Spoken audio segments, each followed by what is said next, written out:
Whether you're new to gaming or have been enjoying video games all your life, great gaming is not only about having fun and escaping the stresses of everyday life, but also being there to pick up our teammates, especially when they're down. Guardian down. We're a Destiny 2 podcast that focuses on three things: promoting a positive gaming community, sharing news around the industry in Destiny 2, and discussing thought-provoking topics in the game. We're Guardian Downcast, your stories, your community, and your destiny.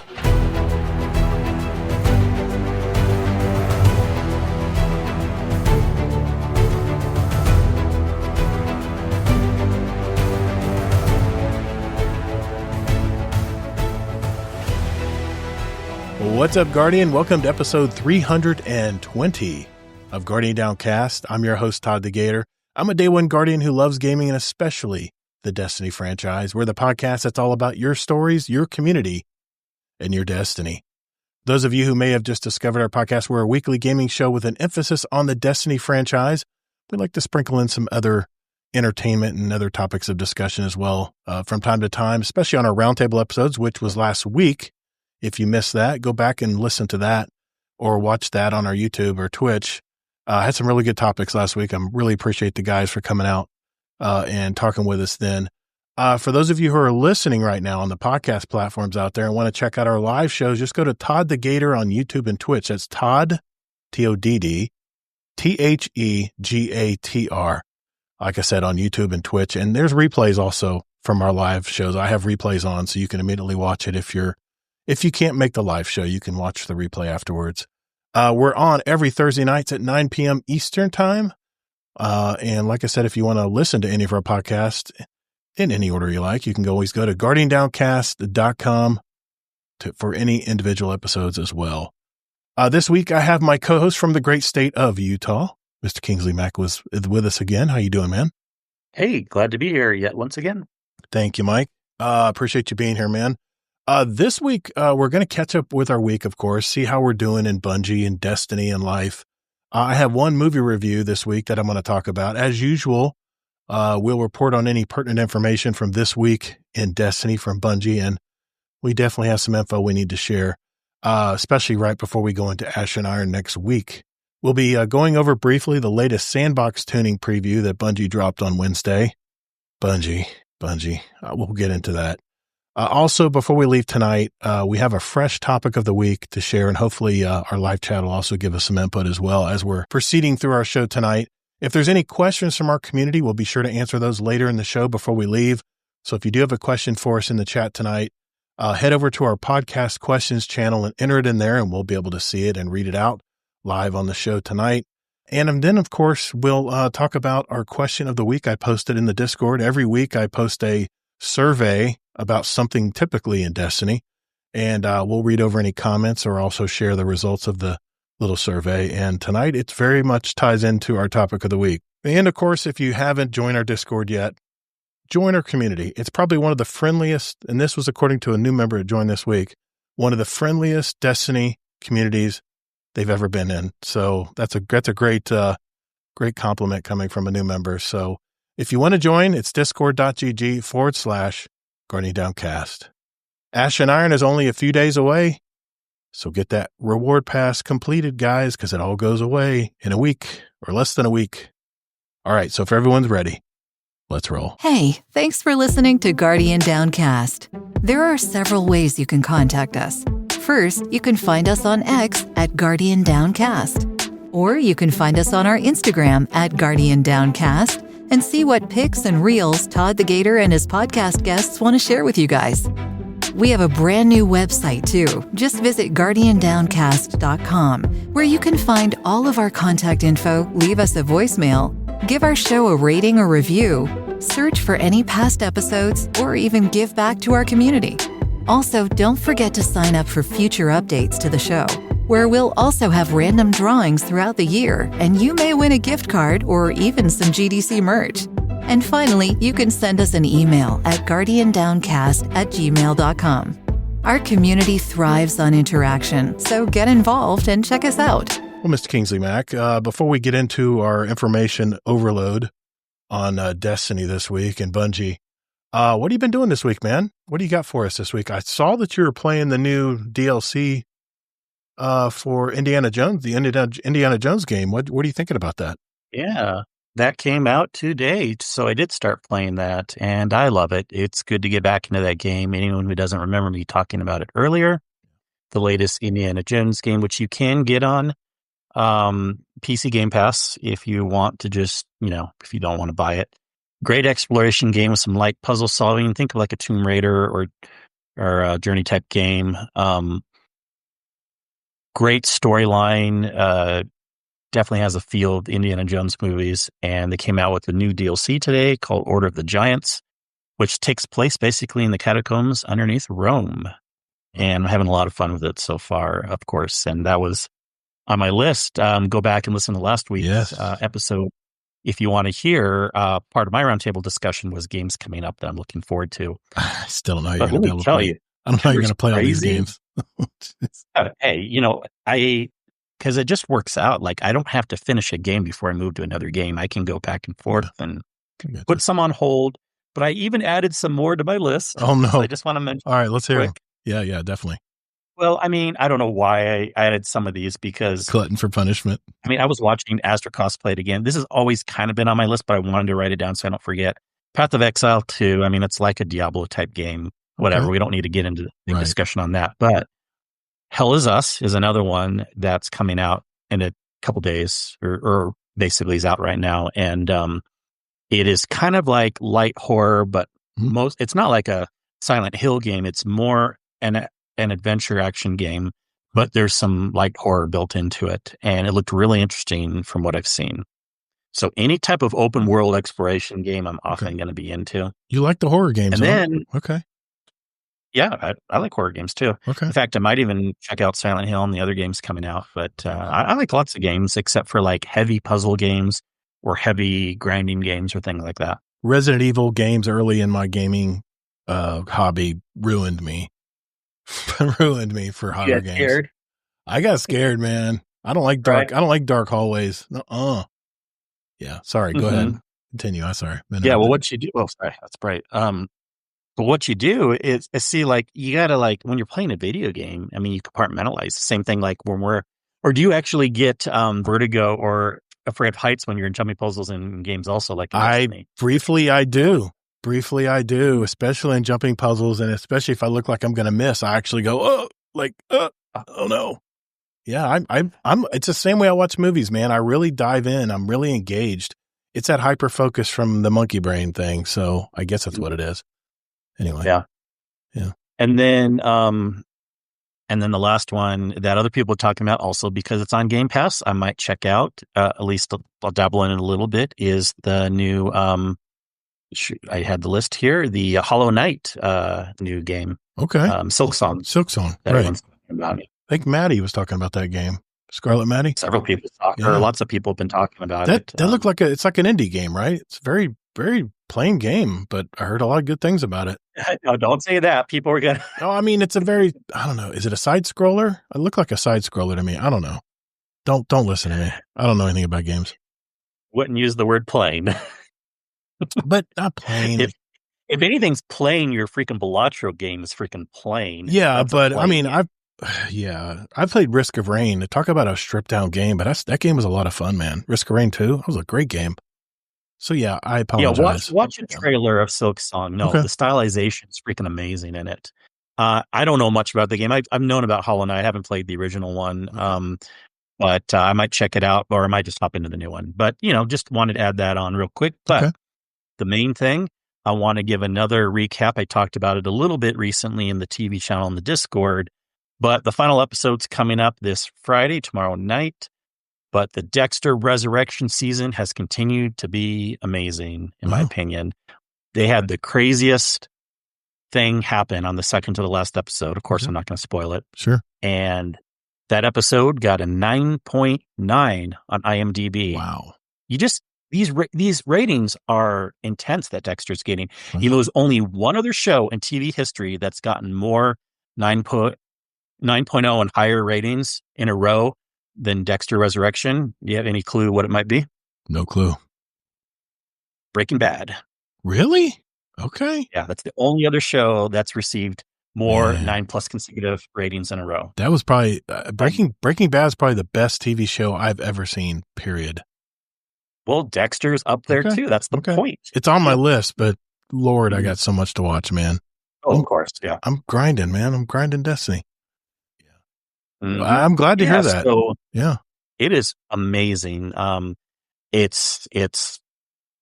I don't know how they're doing it, especially a show like Dexter, where usually things get like worse, especially if they take a break and then rebrand a show. Mm-hmm. How often is it going to be better when it comes back? Well, this is like as good, if not better, than the original series. I don't know how they're doing it. It's amazing. That's awesome, man. I mean, tell me again where I can see it. Is it Hulu? The Dexter? I don't know. I have Paramount Plus. That's where it's on Showtime. Okay. So if you have Paramount Plus with Showtime, that's how I watch it. Yeah, it's part of that. Yep. Gotcha. Okay. It's on. I'm sure it's on my stuff. If you wait, it'll probably be on Hulu or Netflix, but I'm not waiting for this because the Dexter is like a premiere show for me, and I have a Paramount Plus subscription that has Showtime in it and everything. So yeah, that's what I have too. Nice. Good deal, man. Yeah. Nick at Night. It's not on that one. No, Tajo, sorry. Nick at Night. Unless they have Nick After Dark at Night. Vanilla Gorilla in our Twitch chat said it might be the best show out right now. Okay, good to know. Yeah, a lot of endorsements. I agree. Okay, it's definitely the best show out right now because if you look at anything else, nothing is getting like 9.9s consistently. Everything like that. But anyways, and it may not be your type of show, but like if you're into that even at all, like it is freaking amazing. Video games have a lot more that's coming up, but nothing worth talking about yet. Okay. TV, I'm having fun playing whatever. Life is good. So hey, man, I'll pass over to you. The fall shows are finally coming around. Even my late night shows are back. Everybody's back off of their 3 and 4 week vacations. Like, hell, I'd love to have a 3 or 4 week vacation. By the way, Twitch TV, Sean G, thanks for stopping by tonight, man. I see you there in the chat. Finally get to see you guys live. I've been listening for almost a year at this point. Awesome, dude. Thanks for listening and thanks for watching. That's a great thing, man. We get new members almost every day in our Discord. I love seeing that, man. That just makes me so happy that everybody's shit talking Destiny all the time. But look at our little community, man. We have people who still love playing it and are having fun and finding games together. I think, who was it who ran his first raid this week? Was it MJ T2? Was it MJ that someone had run a raid for the first time this week? And now he's hooked. I don't remember. He wants to come back and play more. Miklo. Thank you, Tajo. Miklo. Yes, Miklo. He's one of our Patreon supporters too. So awesome, man. It was amazed. I love seeing, anytime I jump into the Discord, I always look and see who's gaming together. And man, I mean, it literally almost brings a tear to my face when I see people playing together that normally would never have met each other. So it's really a cool thing. Entertainment wise, I saw the latest film. Start a dating channel on the No. I might do that before and after pic. I did that one time for Valentine's Day.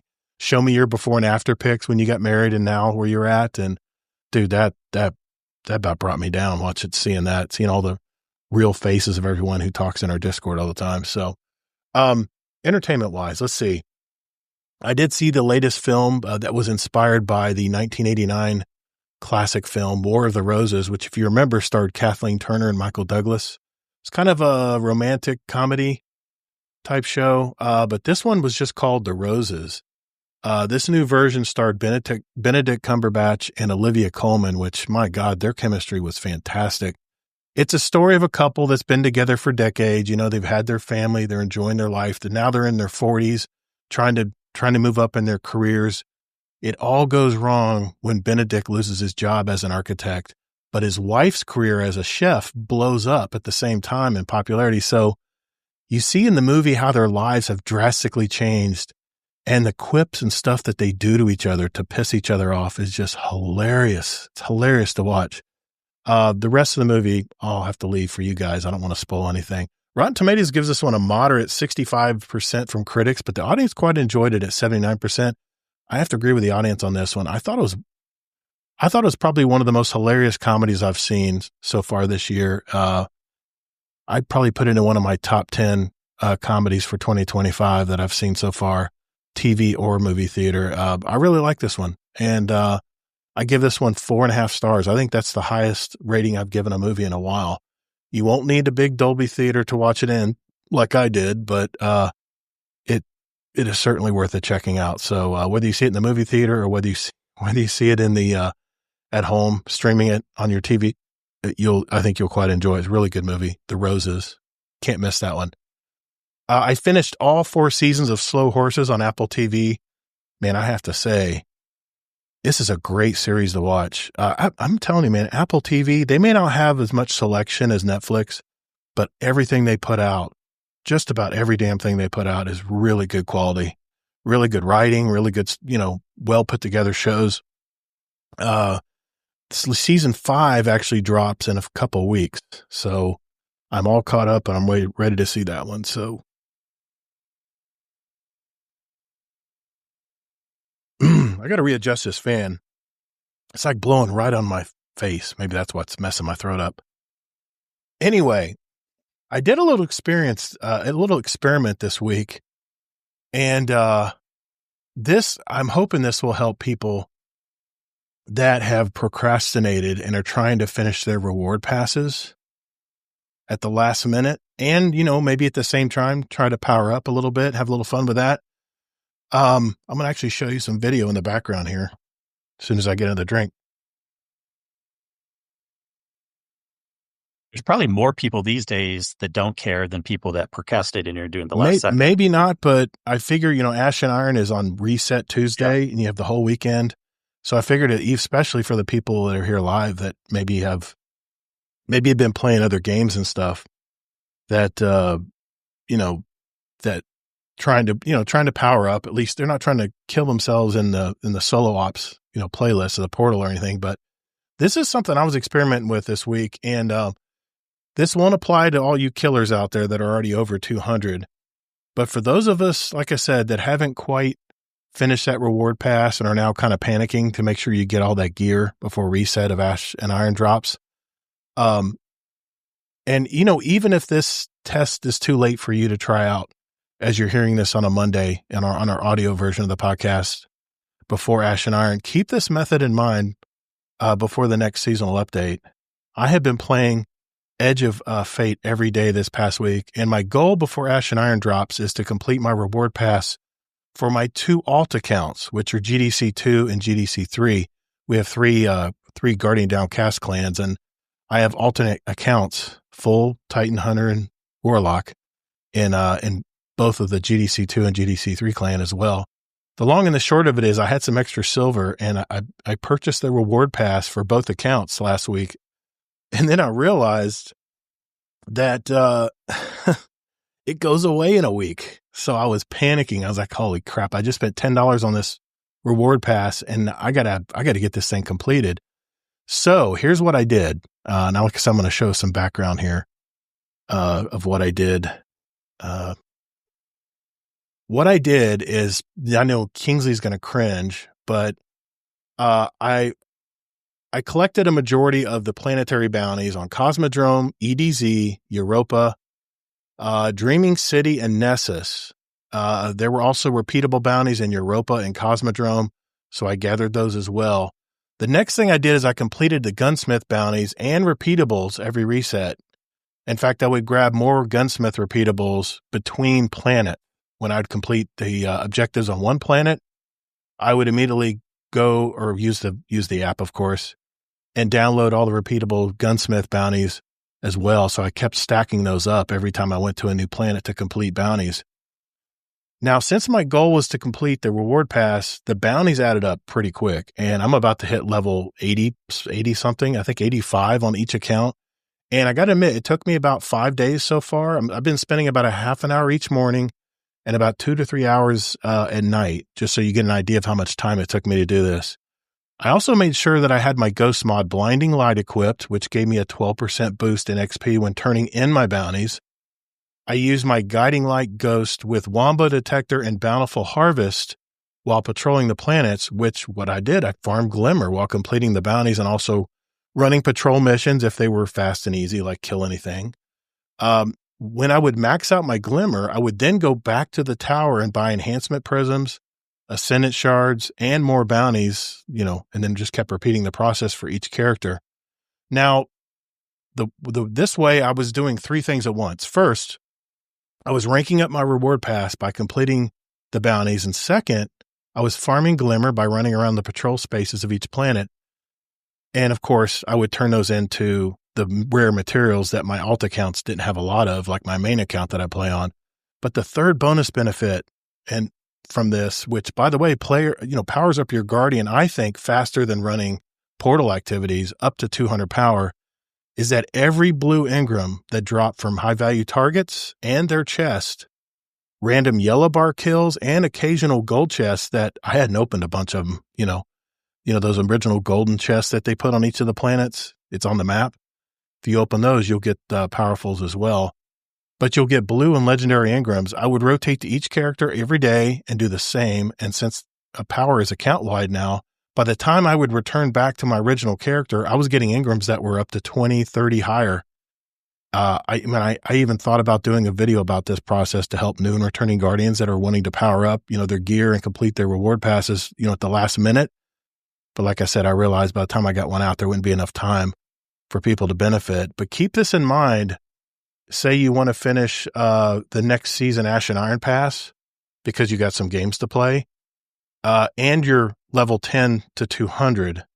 This might be a more fun way to do stuff other than running portal activities or solo ops over and over and over again. Now, keep in mind, I would jump into solo ops every now and then just to break the monotony of everything. And just also what I would do is I would get my my featured gear and some of the featured weapons. And what I'm basically doing is I'm going through the training mode in Portal, and I had to reach level 90 in power before it moved to the next level. So I figured, well, before I get to level 90 power, I'll just go run patrols, go on, do the planetary bounties, do some Glimmer farming, do a bunch of stuff all at once. And what's great about this, I had 3 fantasy football drafts this last weekend. I had 2 on Sunday that were going on at the same time.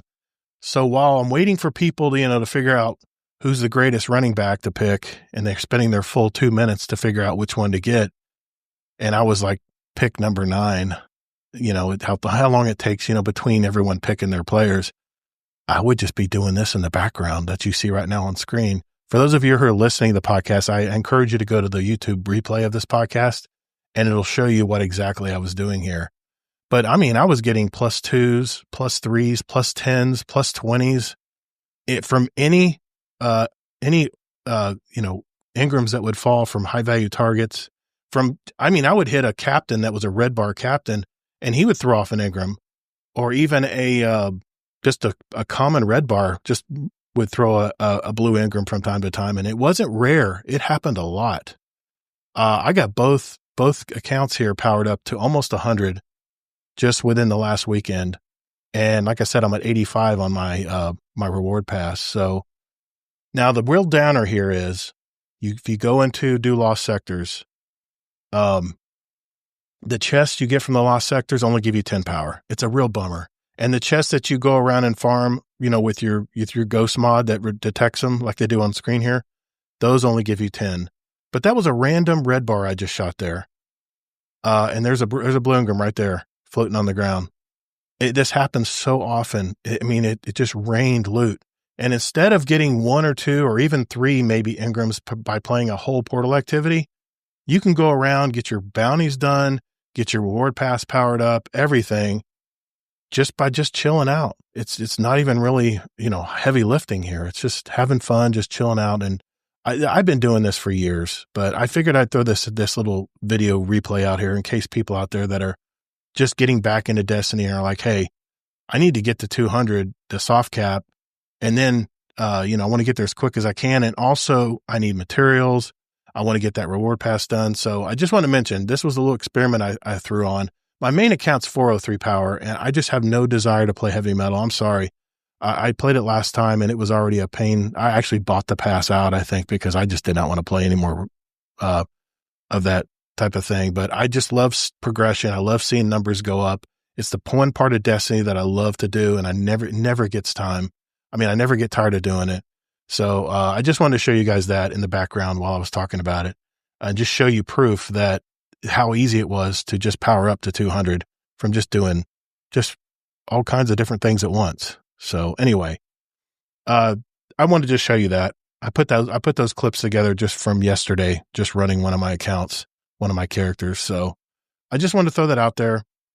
I know it's probably too late, and probably a lot of you guys that are already at 200, this won't apply to you, but I just want to throw that out there.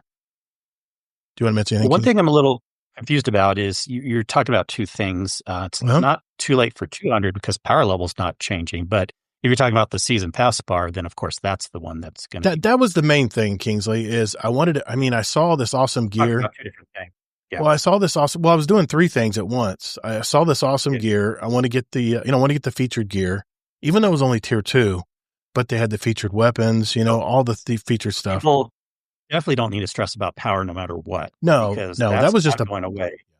But what I was saying, Kingsley, that was the byproduct. That's what kind of happened. Well, I didn't realize how many of these blue and purple Engrams that were legendary Engrams that were falling down just randomly, just from doing glimmer farming and bounty hunting. And I know you don't like doing bounties. We talked about that on the podcast. You can do anything in the game up to 200. I got up to 200 by just doing Kepler stuff. Yeah. And I got up to 200 like that. Yeah. Now, quick and easy. That's the thing. I did run on my main character. I did run the Kepler campaign. And I think I was almost at 200 by the time I finished the legendary version of that. Okay. So but I didn't want to do that. Because if you run the campaign, unfortunately, it doesn't give you enough XP to power up your pass. I remember after completing every mission on Kepler, I'd look at my pass, I'm like, it barely moved. So they're still have that problem of not applying the XP to the game activities. So it goes back to doing bounties again. The side missions, and then there's the chests in Kepler, and there's also the Sieve activity, and there's a lot of other ways to get XP. I got my season pass bar up very easily without really trying this season. Yeah. So I like I said, I had the fantasy football drafts this weekend. I'm like, what am I going to do that I can do without having to think about it? Because when it became my pick in fantasy football, I would just go hide in a cave somewhere while doing patrols, or I go to orbit, just fly back down. But, you can get 12,000 glimmer from doing a heroic public event, how easy those are to get done solo. So things like that. But anyway, I'll back away. I'll back away slowly. But we got a bunch of information to talk about tonight, Kingsley. So let's not waste any more time and get right in it with This Week in Destiny.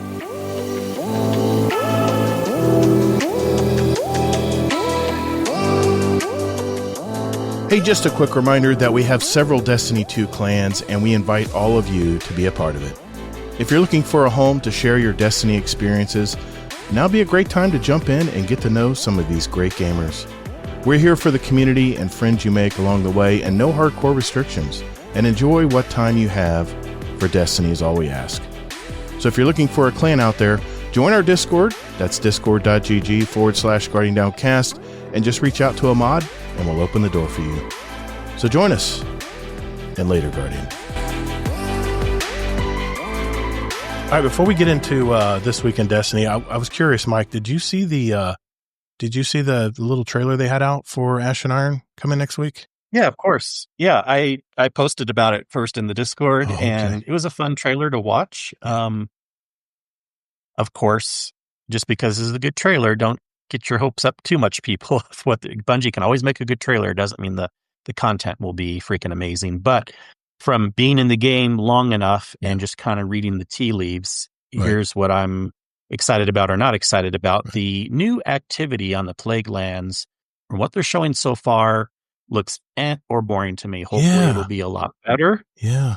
But we don't know much yet. Now, it's interesting because in another time, they mentioned something like this was going to be a very unique, involved, one of the best activities they've made. I forgot about that, and Astrocross, or someone brought it up today, but in the trailer they showed, it did not look very interesting, whatever they were showing us. So we'll see. Jury is out on that one.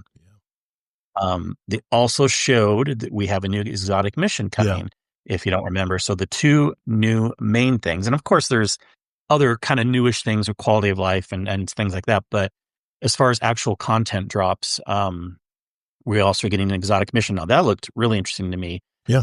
It had a bunch of Scions with shields running around. They were zipping fast. Like, I don't know if we have to chase them around or what we're doing. And then a bunch of Vex also. And Scion and Vex are kind of actually some of my favorite enemy types. So this will be, I'm very intrigued to see what's happening. I'm looking at the video now. Did you see where we actually jump into a brig? I was going to mention that. Yeah. Next. Cool. So that's probably only going to be in the activity, the public event activity. Right. There's no way that's going to be happening in every single other activity, but it looks interesting / cool. We'll see what happens there. We jump in a brig and we're moving a brig around. They also show, along with that, using the axe, kind of like the big relic we had in Rise of Iron. Remember the big golden axe thing? Yeah. Fire axe. And that's probably not going to be an actual weapon. That'll probably be a relic also just in... Now, watch, I'll be wrong on this, but that's what people are guessing so far. Yeah. That's probably what we have to guess. Yeah. We do have 2 new redacted weapons, and one is a heavy, but I really don't think it's going to be that axe fire thing. But everywhere. But I've got it frozen on screen. Yeah. And then just kind of some. Yeah. I got it frozen on screen here. It looks like another rocket propelled pulse rifle. It looks like it has a grenade launcher maybe built into it or something. Because I saw something else. No, I was talking about the X. Yeah. The other. Yeah. You're there is another. X. Yep. Yeah. There is another thing to this rocket. Yeah. Pulse rifle thing. So it's going to be Strand. And I believe this is the exotic weapon that we're guessing is going to come from the mission. Okay. I think I heard that. Okay. All right. Cool. Yeah. So that's initial thoughts. There's not much to say, but any other thoughts that you had on it? I just, I was very surprised they didn't pump this up more than they did. You know, they're really good at promoting their DLCs and drops and stuff, but this last minute and a half trailer is about all they had about it. They, think they could have mentioned this in last week's TWAB to kind of get us all fired up for it, but whatever the case, I think the exotic mission quest looks more fun than the activity, but we'll have to see. I mean, they don't show you much in the activity, and it kind of reminded me of that one activity we had on Mars with all the Scions and stuff. I can't remember. There's been so many activities that are very much alike. I hope it's something different. I really want it to be something different, but I don't know. We'll have to see. We'll have to see how it goes, I guess. But no, that's all I had to say on it. I didn't really have much else to add to it, but I mean, there really wasn't much else to really talk about it. No, it was just such a short trailer.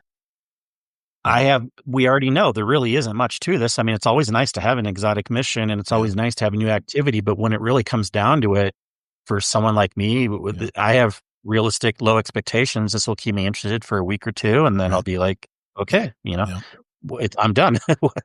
So in a way, I think they were doing the right amount. Like they can't like pump us up too much. And then we're like, wait a second, we thought this was going to be the most amazing activity and mission ever. And it's just some like lame little thing, Don't over deliver, Kings. Like, come on now. Right? Don't over deliver. Oh man, he's never going to live that comment down. And I actually know the context when he said over deliver. It did not, never mind. Anyway, I watched that entire GDC presentation that Justin Truman did, and it was not as bad as what everyone keeps saying about the over delivery thing. Anyway, let's get into the sandbox tuning preview for Ashen Iron first, because I have things to say about this. I'll just put it on screen. We'll just go through it little by little here. There's a lot here. There's a lot here. I just want to, we'll just go through it. Try to summarize. I'm just going to try to summarize, and maybe you jump in at time to time as well. It's not like people listening are going to memorize every word you say. I understand, but they talk about the reticles, the hipfire reticles and stuff. I really don't care about any of that stuff, to be honest. Deterministic recoil, they did put deterministic recoil, but they're taking it back off now, which honestly, between me and you, if you don't play Crucible, it's really, you don't have to worry about that stuff, guys. Heavy burst sidearms, the Forgiveness. I love heavy burst sidearms, but apparently the Trials of Osiris one called Forgiveness has been a little too rangy. I guess it's been hard to defend yourself from it. So they're reducing the range by 15. Easy enough. Aggressive submachine guns, they're increasing the ADS damage fall-off scaler from 1.4 to 1.5. don't have much to say there because I don't use a lot of submachine guns. The spread shot hand cannons. This is really funny because they have a spread shot hand cannon in Arms Week. And then, of course, they have a new one now in Trials. And now, now they're, I guess they're increasing it. Yeah, but they're also increasing the pellets. It's half and half. They're increasing the damage by 8%. Okay. This is PvE, guys, by the way. They're adding a tenth of a second delay after firing before you can melee to prevent, the simultaneous damage events. But they're increasing the spread angle by 5% and reducing flinch dealt to players by 30%. So 2 steps forward, one step back. Sniper rifles. This was really, I might actually take up sniping in Crucible again. I don't know. But they're actually going to increase the ammo that you pick up in Crucible from 1 to 2, which I think was really good. What frustrated me when I played Sniper on like Iron Banner and when I played various Crucible is if you didn't hit that first shot, you're screwed. And I would hit people in the head with certain sniper rifles and it would not kill them because back then their resilience was maxed out and I couldn't one-shot them with a damn sniper rifle. I couldn't believe it. So the fact that I have a second bullet to finish the job, that's going to be at least a little more fun to use sniper rifles in Crucible. We'll move on. Lightweight shotguns decrease pellet spread angle by 6%. I guess that's a nerf. Crossbows.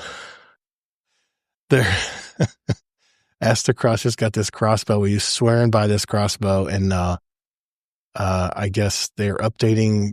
These are UI. This is UI changes. They're All right. The bolts now have a heavy ammo radar marker visible only when the player who owns them, an updated weapon trait icon, obituary, and kill feed to reflect the crossbow's unique silhouette. That's fine. No big deal. If you're using it in Crucible, you'll know what killed the person.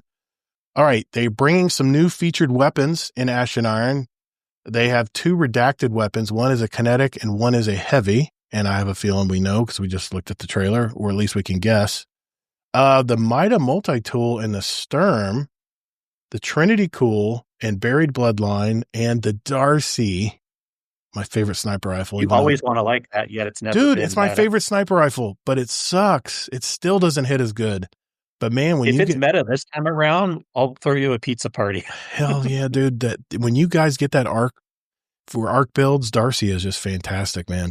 Heart Shadow, Sleeper Simulant, okay, and Tractor Cannon of all things is going to be featured in Ashen Iron. Mida Multi-Tool. Now they're changing things up a little bit here. I love the Mida Multi-Tool. They are changing I guess they said that the exotic perks were a little too plain, a little too vanilla. And since exotics have progressed quite a bit, they're going to give some new traits to Mida Multi-Tool. And I love using it. Even in Crucible, I love using this gun. But if you get enough kills with Mida Multi-Tool, it provides various buffs and incremental PvE changes after reaching a certain threshold. So stage 1, you get 25% faster handling and ADS speeds. It's already fast. 5% PvE damage. Stage 2, 15 range and stability and 5% PvE damage. That's additional 5%. Stage 3, 15%, what's that? AA, auto aim or, magnetism ranges, 5% cone angle and 5% PvE damage. So that's 15% now PvE damage. Stage 4, shots detonate on impact. That's what got my attention. What do you think about that, Kingsley? That's going to be pretty cool, man. Yeah, there's just lots that they're buffing. Okay. I love Mida Multi-Tool. It's my favorite since Destiny 1. Kills with weapons that have the Mida synergy intrinsic also grant progress toward these buffs. So your Mida mini tool will be adding to that. Keep that in mind.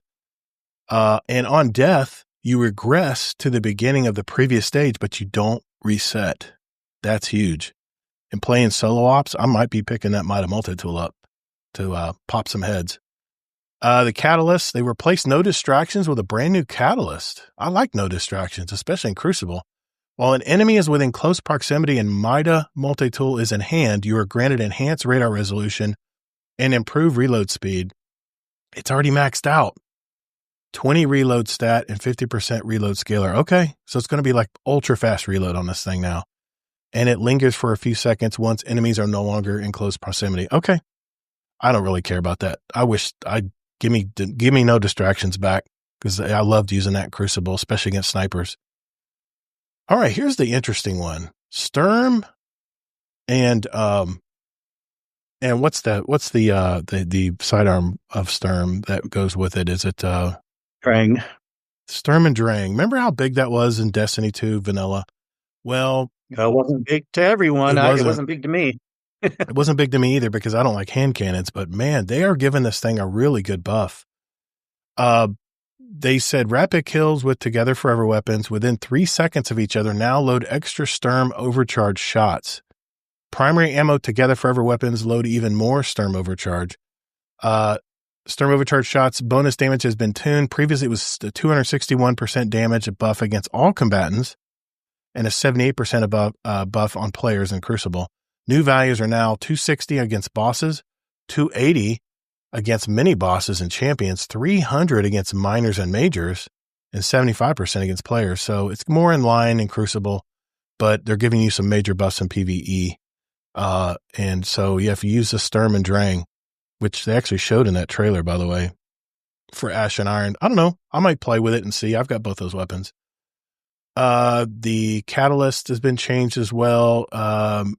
Miscellaneous Lucky Pants now buffs the damage of Sturm recharge shots, but at a lower than normal efficacy. 110% buff at illegally modded holster times 10. Increased Sturm's ammo generation from 30 to 80. Okay. Fixed it. There's a visual effect on it. And now there'll be lens flare when opposing players in PvP see that the Sturm's charged. Okay.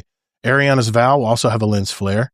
Graviton Spike, they graded this great hand cannon that is killer, and even in Crucible, it's a killer weapon. So now it's time to bring it back down. So they're reducing the time to gain overcharge shots from 20 seconds to 7. Reduce time to gain temporal alignment catalyst buff from infinite to 7 seconds. Is that a buff or a nerf? It sounds like a nerf. Reduce time to gain overcharge shots. Yeah, you have a small window to gain those shots. Okay. Teraba. They're bringing the zoom back to where it originally was at 16. And here, this was interesting. Teraba with Ravenous Beast active, in addition to Peacekeepers, which is a Titan exotic, damage buff was proving to be extreme outlier. We want to make sure it stays very strong, and with the high investment and need to close range to remain worth it.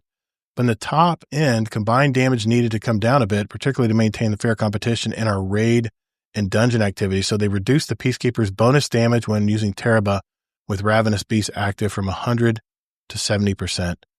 Hawkmoon, Lucky Pants now buffs the damage of paracausal shot, but lower than normal efficacy, 50% buff at times 10. New Land Beyond. No, I'm not even going to talk about New Land Beyond. They're increasing to 999 if you continue to stack. I don't even know why we should even care about that. Lord of Wolves. It's almost like they watched this world's first race and saw everything that people were using that were destroying bosses, and now they're just, the fun police is here. They're decreasing the release of wolves damage versus bosses by 20%. So maybe that might not be brought into the day one. Grand Overture, where they reduced the total reserves from 58 to 48, and the Omega Strike micro missiles no longer require direct hits. So they'll, as an area effect damage, is what they're saying there. Queensbreaker, reduced. Outbreak Perfected. They reduced the super energy generation. I use this in the raid, man. I love the Outbreak Perfected. It's just destroying fools right now. They've reduced the damage-based recharger super contribution. Slightly reduced the nanites damage-based recharger super. I hope they didn't nerf Outbreak Perfected too badly, because I really love using this gun. Barrow Dyad, they did a lot of the same thing to that, and Hierarchy of Needs. Thunderlord, Fun Police is here. Fixed an issue with the Thunderlord cast where it's refilling more the ammo than was intended. So that'll be brought back down to normal. Whirling Ovation, that's an exotic I don't even have, but they've looks like they're optimized damage rotation. Utilizing Whirling Ovation should see an anticipation meter fill time decrease from 10 seconds to 8. Less optimized damage rotations will see more significant time Fill time decrease. Okay. All right. Weapon perks. Burning Ambition, which I've really been enjoying this perk on the new weapons.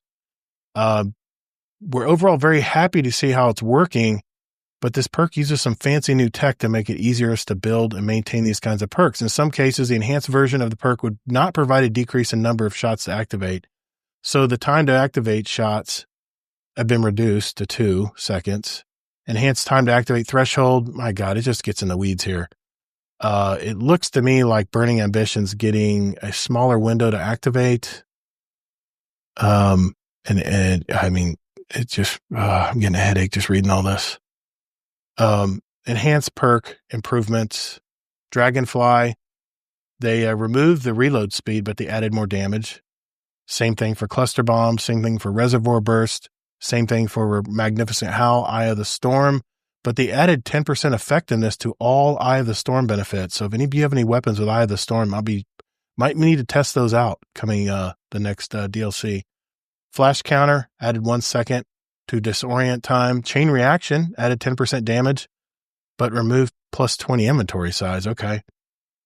Headstone removed 5 stability, but added precision kills always generate a large stasis crystal. Chill Clip takes less to activate now. Hatchling, there's a new chance to generate 2 threadlings instead of 1. And they're nerfing Temporal Blast. You know, this pisses me off because this is a seasonal mod that we're only going to be able to use for a short time, and I use it on all of my solo ops runs, usually my Ahab Char. And so they're nerfing this a little bit. No longer gains progress on splash damage. Reduced blast damage impulse by 66%. Okay. We'll have to see how that plays out with a new patch. Armor. Featured armor expansion. These are the featured exotic armor that's coming. Young Ahamkara's Spine, Frosty's Stronghold, Hazardous Propulsion, Chromatic Fire, Controversed Hold. Yes, I love using that.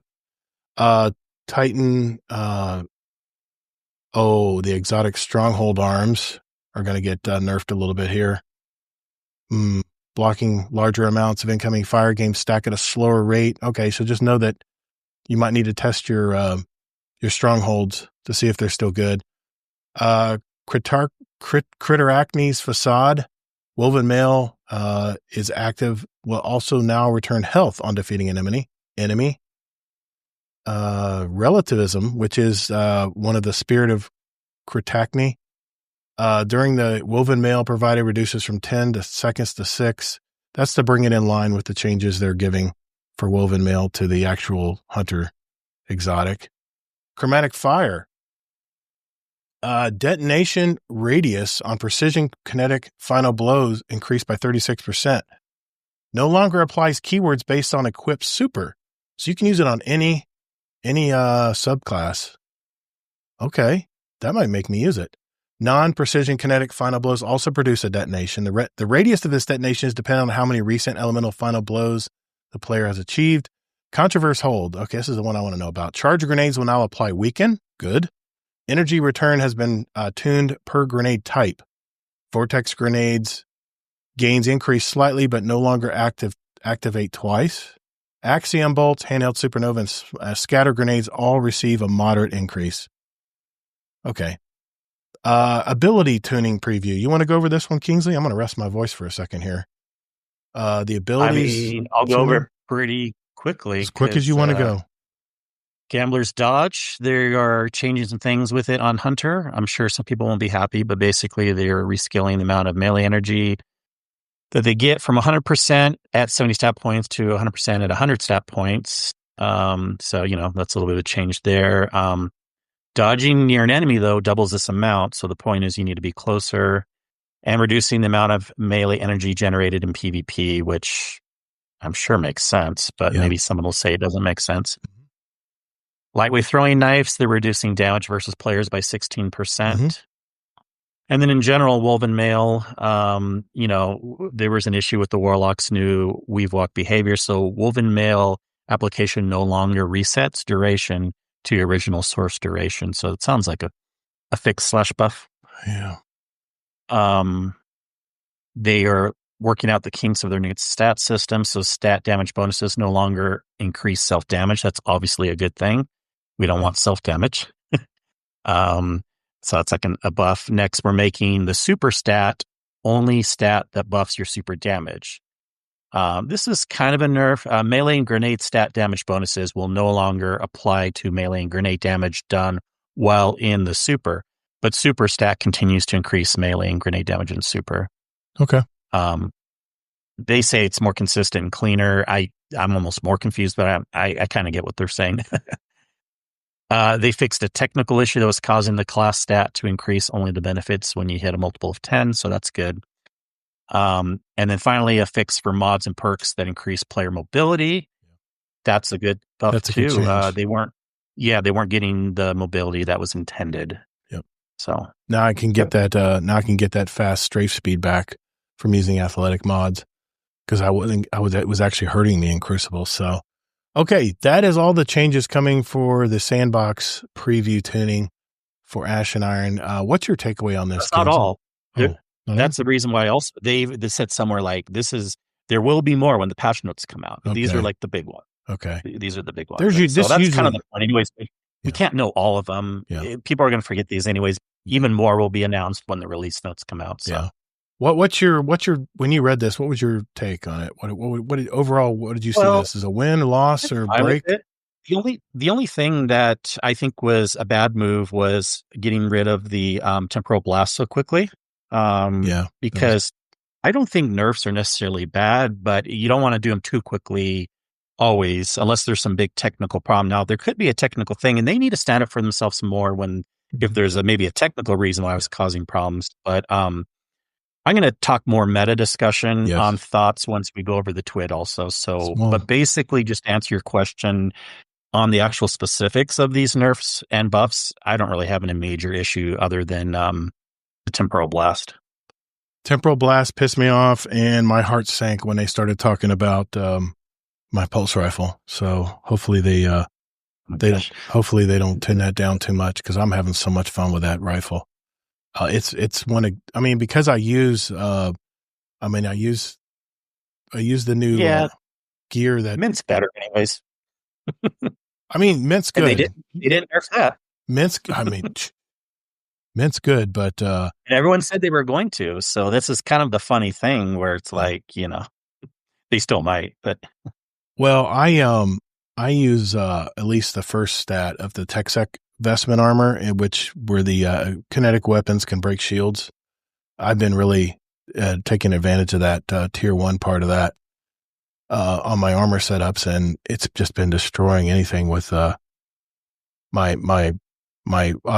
pulse rifle's been destroying anything with shields on it. So I just hope, I don't care about the super delivery part because I don't use supers as much as I should anyway, but I just like sitting there and just tearing everything up with weapons. So, okay, here we go. Let's do the TWAB, I guess, right? All right. You do the TWAB, I'll do the TWID. All right. Try not to lose my voice. Here we go. This week in Destiny for September 4th, 2025. This week we're getting ready for Ashen Iron. The oven's been burning behind the scenes, and we're excited to show you what we've been cooking. You thought we'd been making an iron pun, didn't you? Nope. We're hosting an incoming stream to talk about the major updates, sharing more details about next week's Portal additions and changes, more details about the upcoming World's First race, and celebrating Hispanic Heritage Month. Okay, let's get into it here. Next Tuesday at 12 p.m. Eastern, an hour before reset, they are doing a developer live stream again, and they're going to be not only talking about Ashen Iron, but they're also going to be talking about what we can expect from Renegades, which I think this was important, Kingsley, because they need to get some hype going, man. Destiny needs a little hype, at least some kind of something to look forward to going into the latter part of this year, right? Sure. They did the same thing with what's Edge of Fate, and whether they can get the hype or not, it doesn't matter ahead of time. It matters when the content actually comes out, how good it is. Right. Well, if you watch for at least 15 minutes on Twitch, you'll get the Knights of the Old emblem as a Twitch drop. It looks pretty good. I'll definitely get it. No doubt I'll tie my account to it and get it done. Okay, here let's get to the bottom line here. Upcoming Portal updates. Now, I know they've been talking about a bunch of Portal updates. I'm only going to try to talk about the new ones that they've mentioned in this TWAB, because they've been talking about they're going to increase, the drop. They first said we're going to punish solo players, but they took that back. They said they were going to change a bunch of things in Fireteam Ops. They took that back. They said, okay, you're going to have to take your prime engrams to the tower to decrypt them. Well, now you have an option where you don't have to do that. So they walked back a lot of this stuff, but they are changing things in Desert Perpetual. They're going to have improved gear drop, tier drops, and you're going to have gear attunement that's being added. Increase the chance of earning prime engrams on activity completed in Crucible. Increased bonus focus drop rates from 25 to 66% in the Crucible. So there's the key. They want you to play Crucible. Trials rewards, they are tweaking that a bit as well. Trials. Okay. Well, they're removing some mods from match-made Portal experiences, but they're creating more consistent power reward experience for the upper power climb. So from 500 to 550 power, if you earn an A or A+ grade, you'll get a +1 power on your activity completion rewards. This change will also be in effect for A grades in the 4 to 450 power range when Renegades launches. But note that with the launch of Ashen Iron, the power climb from 400 to 500 will be naturally accelerated by the power cap increasing to 550. So business as usual. If you're at 400 like I am right now, 403, you don't have to worry about prime drops. You'll start getting, the way you've been progressing all the way up to 400, you'll continue to do that all the way to 500 now. So, which is the reason why I didn't bother going any further than 400. The 403 is just from just perimeter stuff that I got that gave me some more power. We're improving Fireteam Ops rewards. They talked about that already, but here's the new stuff. They're reducing gameplay penalties when running out of time in Grandmaster difficulty in the Portal. The GM difficulty Portal activities will no longer zero out revives when you hit the time limit. This irritated the hell out of me. I would have, 9 revives, and then as soon as that stupid timer went away, they said, you don't need them. Now if you die, you go back to orbit. I'm like, you got to be. Hasn't it always been like that? I don't know why they're changing that. No, that was stupid. I earned those revives. I killed all those champions to get those revives. Let me keep them. So, but they did. Well, Lost Sectors are like that. When you run out of time, you don't get any more revives. I thought the GMs were too. No. Yeah, they did that in I think they did in Master Lost Sectors. I think Legendary Lost Sectors, I think you were okay still. You just couldn't get any more. But they did say this. Revives will still zero out for GM Conquest. So 2 steps forward, 1 step back. Another new thing they did make, and this was important. They're going to make tier 5 rewards easier to earn in the Portal. So from 450 power onwards, that's platinum or diamond reward packages, earn a score of 1.25 or 1.25 million or more to guarantee tier 5 drops from your activity completion rewards. So remember we talked, I think it was one of our topics of the week a couple shows ago, how I think it was Jixer Clyde was talking to some of his buddies that had reached 450 and was like, okay, man, you're reigning tier 5s, right? You're getting tier 5 drops like all the time. And they're like, no, we're not getting them all the time. I'm like, wait a minute. You bust your butt to get to Pinnacle Power and you're not getting automatic tier 5s. You should be getting automatic tier 5s because you did the work to get to that level. So now what they're saying is, okay, if you're at the 450 plus power climb, and you can reach 1.25 million on your score, and you'll have to adjust, your activity modifiers to do that. And it'll show you what you can potentially make, when you set it up before the Portal. I don't have to tell you guys that. You guys have played enough of it. That you will get guaranteed tier 5 stuff. So I guess what the next complaint will then be naturally after that. What do you think? Give it to us for free without having to get a high score. I'm telling you, the Portal for me is a total win for Bungie, but there's 2 problems with it. One, once you make that climb to Pinnacle Power, you're not getting rewarded like they told you would. They kind of twisted things a little bit. Yeah, but that's being fixed now. Yeah. That's being fixed. And the second thing is what was the other thing? Jeez, my mind. The other thing was well, here's the thing that I hate. As you get more powerful, this is really odd because as you get more powerful and you're playing these activities, you keep making them harder and harder with all these modifiers you have to put on them. It seems like as the more powerful I get, the weaker I feel.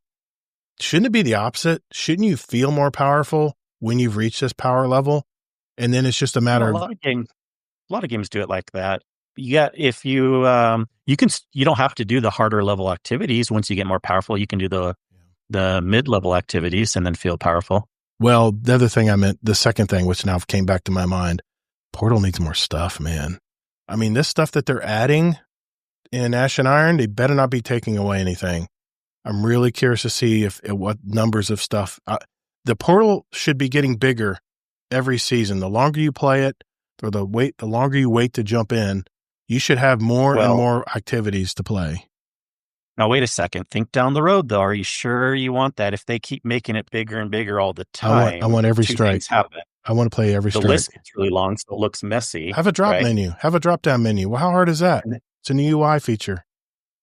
It is hard in this game, actually. You can't do drop-downs with the engine. But the second issue is if they keep adding everything to the Portal, they won't have enough time to test all the things when every new season comes up. So with the amount of employees they have, it's just not practical. This has been the biggest disappointment for me because the Portal, like I said, I think is a win. I'm hooked. I love the Portal system. It's a win for me.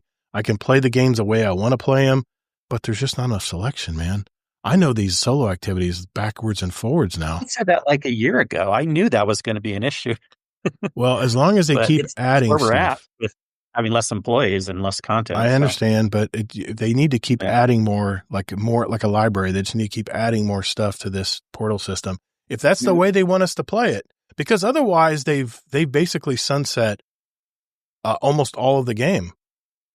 If you don't play Portal, really, you're not getting any tiered loot. You're not getting any benefits.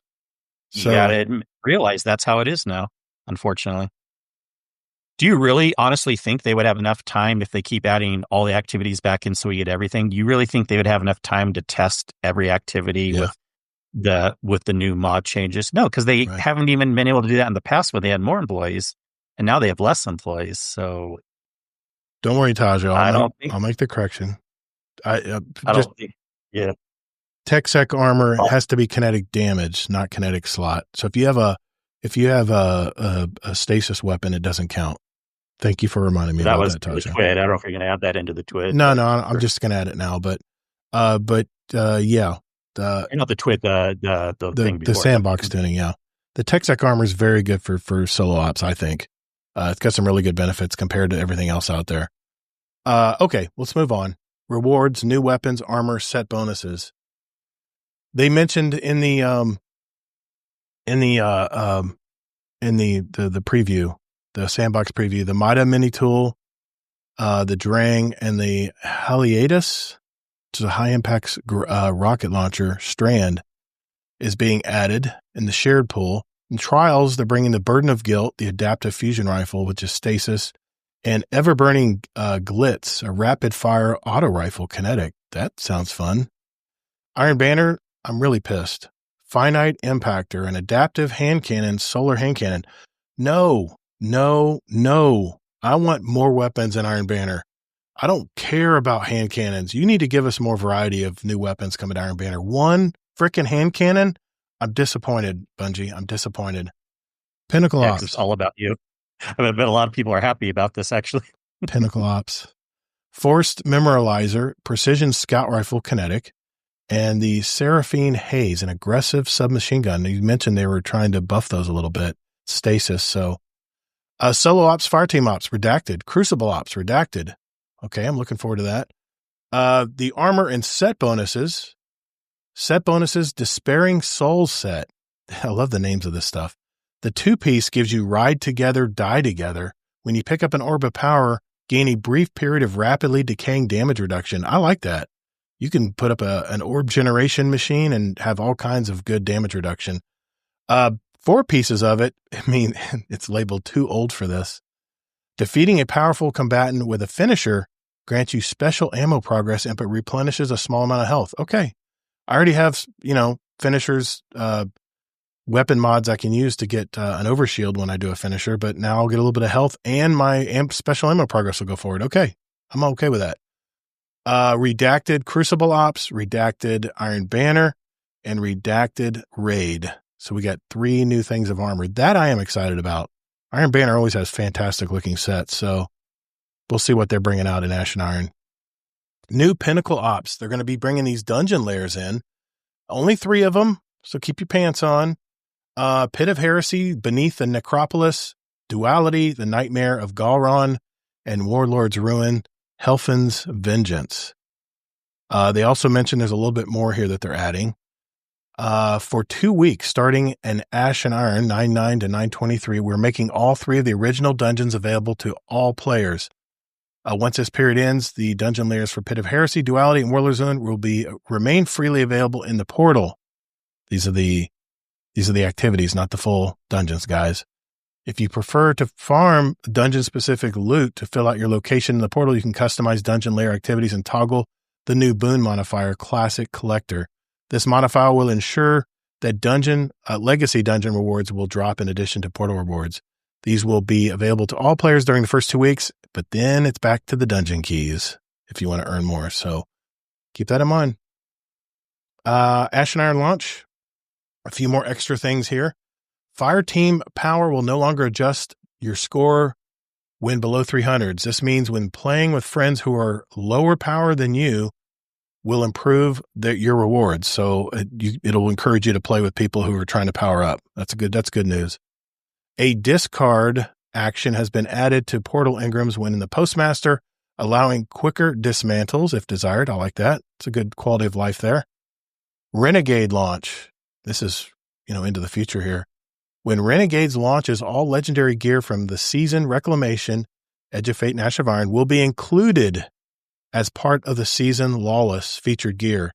So remember we were just complaining about featured gear going away when the next update comes? Destiny's. Well, we didn't know when it was going away. It wasn't the next update. We were assuming the next DLC, which is Renegades. But now they're answering for sure that it's not going away. It's not going away. So that TechSec armor I just talked about, still be able to use it in Season Lawless. Now the question is, what do you think will happen? Will it always be a rotating year, or do you think the second half Renegade stuff will go away when the next year starts? It'll be 6 months later. Yeah, the one after Renegades will reset. I just know that's everything, just the way. Even the Renegade stuff. Bungie always does that. Renegade stuff. Yeah, good question. I think it'll reset. That's sad because then Renegades we get less time with that stuff than we do with the Edge of Fate stuff. Right. Yeah. So it would almost be better. This is almost worse to me in a way. It would almost be better if they did every 6 months. If they reset. Or if it was a rotating year where like Renegades didn't go away until 6 months after the next year. The new gear bonus will be changing for the Season Lawless artifact. Starting in Season Lawless, the new gear bonus will be a flat bonus for all featured gear. It will no longer be tiered as it is currently in Season Reclamation. Will be a max 5% damage for weapons and a max 10% damage resistance for armor. Okay, whatever. I've got a bunch of damage resistance stuff built into my Warlock anyway to make them survivable, so I'm okay with that. All right. It's funny. I'm a little sad on that. I don't know how I feel. And I don't even have tier 5 stuff really. Mm-hmm. I have 1 or 2 because I don't really care. But it's just kind of funny how pretty soon there's going to be less and less benefits for higher tier stuff. It's not like the regular perk things are changing. Yeah. Right. I don't know. They're kind of vanillaing things down. So. I mean, if it makes it simpler to release more content, I'm all for it. So we'll just have to see how that. Instead of assigning certain amounts, I don't know, maybe not. Yeah. Okay, the Epic Raid update, the release date, huge. World first streaming. You want to go into this? You want to read this part? Yeah. So first of all, the raid is being delayed by a week, and they haven't given people a lot of notice. I have a feeling the reason why they had to push it back was because of two things, because of some changes, which I'm going to talk about here in a second. So they give people a little bit more time to plan. And also because of just technical reasons, it's probably smart to push it back a week. But the problem is a lot of people plan these things in advance. Now, I know there was one person that wasn't going to be available because of, I forget which streamer I was watching. They were going to be out of town for someone's wedding or something. Oh. Maybe they can actually make this now with the getting pushed back. But I would imagine most people don't like the idea. They got to frantically check their schedules now and make sure, okay, it's being pushed back. Right. But that's not it. They are really making extreme new rules on how this is going to take place because of all the issues with the last one with the people cheating. So as some people were speculating, I was too, guess what? Streaming is now required, but only one member of the 6 team That's fine. members has to stream. Yep. Doesn't have to be everyone, but at least one person has to stream. The stream has to be on YouTube or Twitch. I mean, that may seem obvious, but there's Facebook, there's TikTok, so it has to be on YouTube or Twitch. Right. The stream must be set to video on demand so people can watch after the fact too. Mm-hmm. Also, here's a huge one. If a team member wants to hide portions of their screen, they can only do so by using an overlay provided by Bungie, and they cannot use any additional overlay to block other portions of the screen, even as a joke. I love how they said this because so many times people be like, "Oh, I was just joking." No, I'm doing what Dado did. Yeah, no, can't do that. People don't use that excuse. I was just joking around. This is actually someone. They'll take it seriously. If you want to be in contention, it could disqualify you. Yeah. So, anyways, just read over all these rules if you care. I mean, also the team member who streams cannot black out or hide their screen or portions of their screen outside the provided overlay. Gotta use those overlays. Also, Yep. And game audio must be on at all times, but players may mute their voice audio. I mean, that makes sense. That's fair. Yeah. I have no problem with all that. this is fair. I think some people might be a little upset, but they hit a good... If they had said like everyone had to stream, that'd be one thing. But the fact that only one person has to stream, I think this sounds great. I'm curious what everyone in the community thinks. Yep.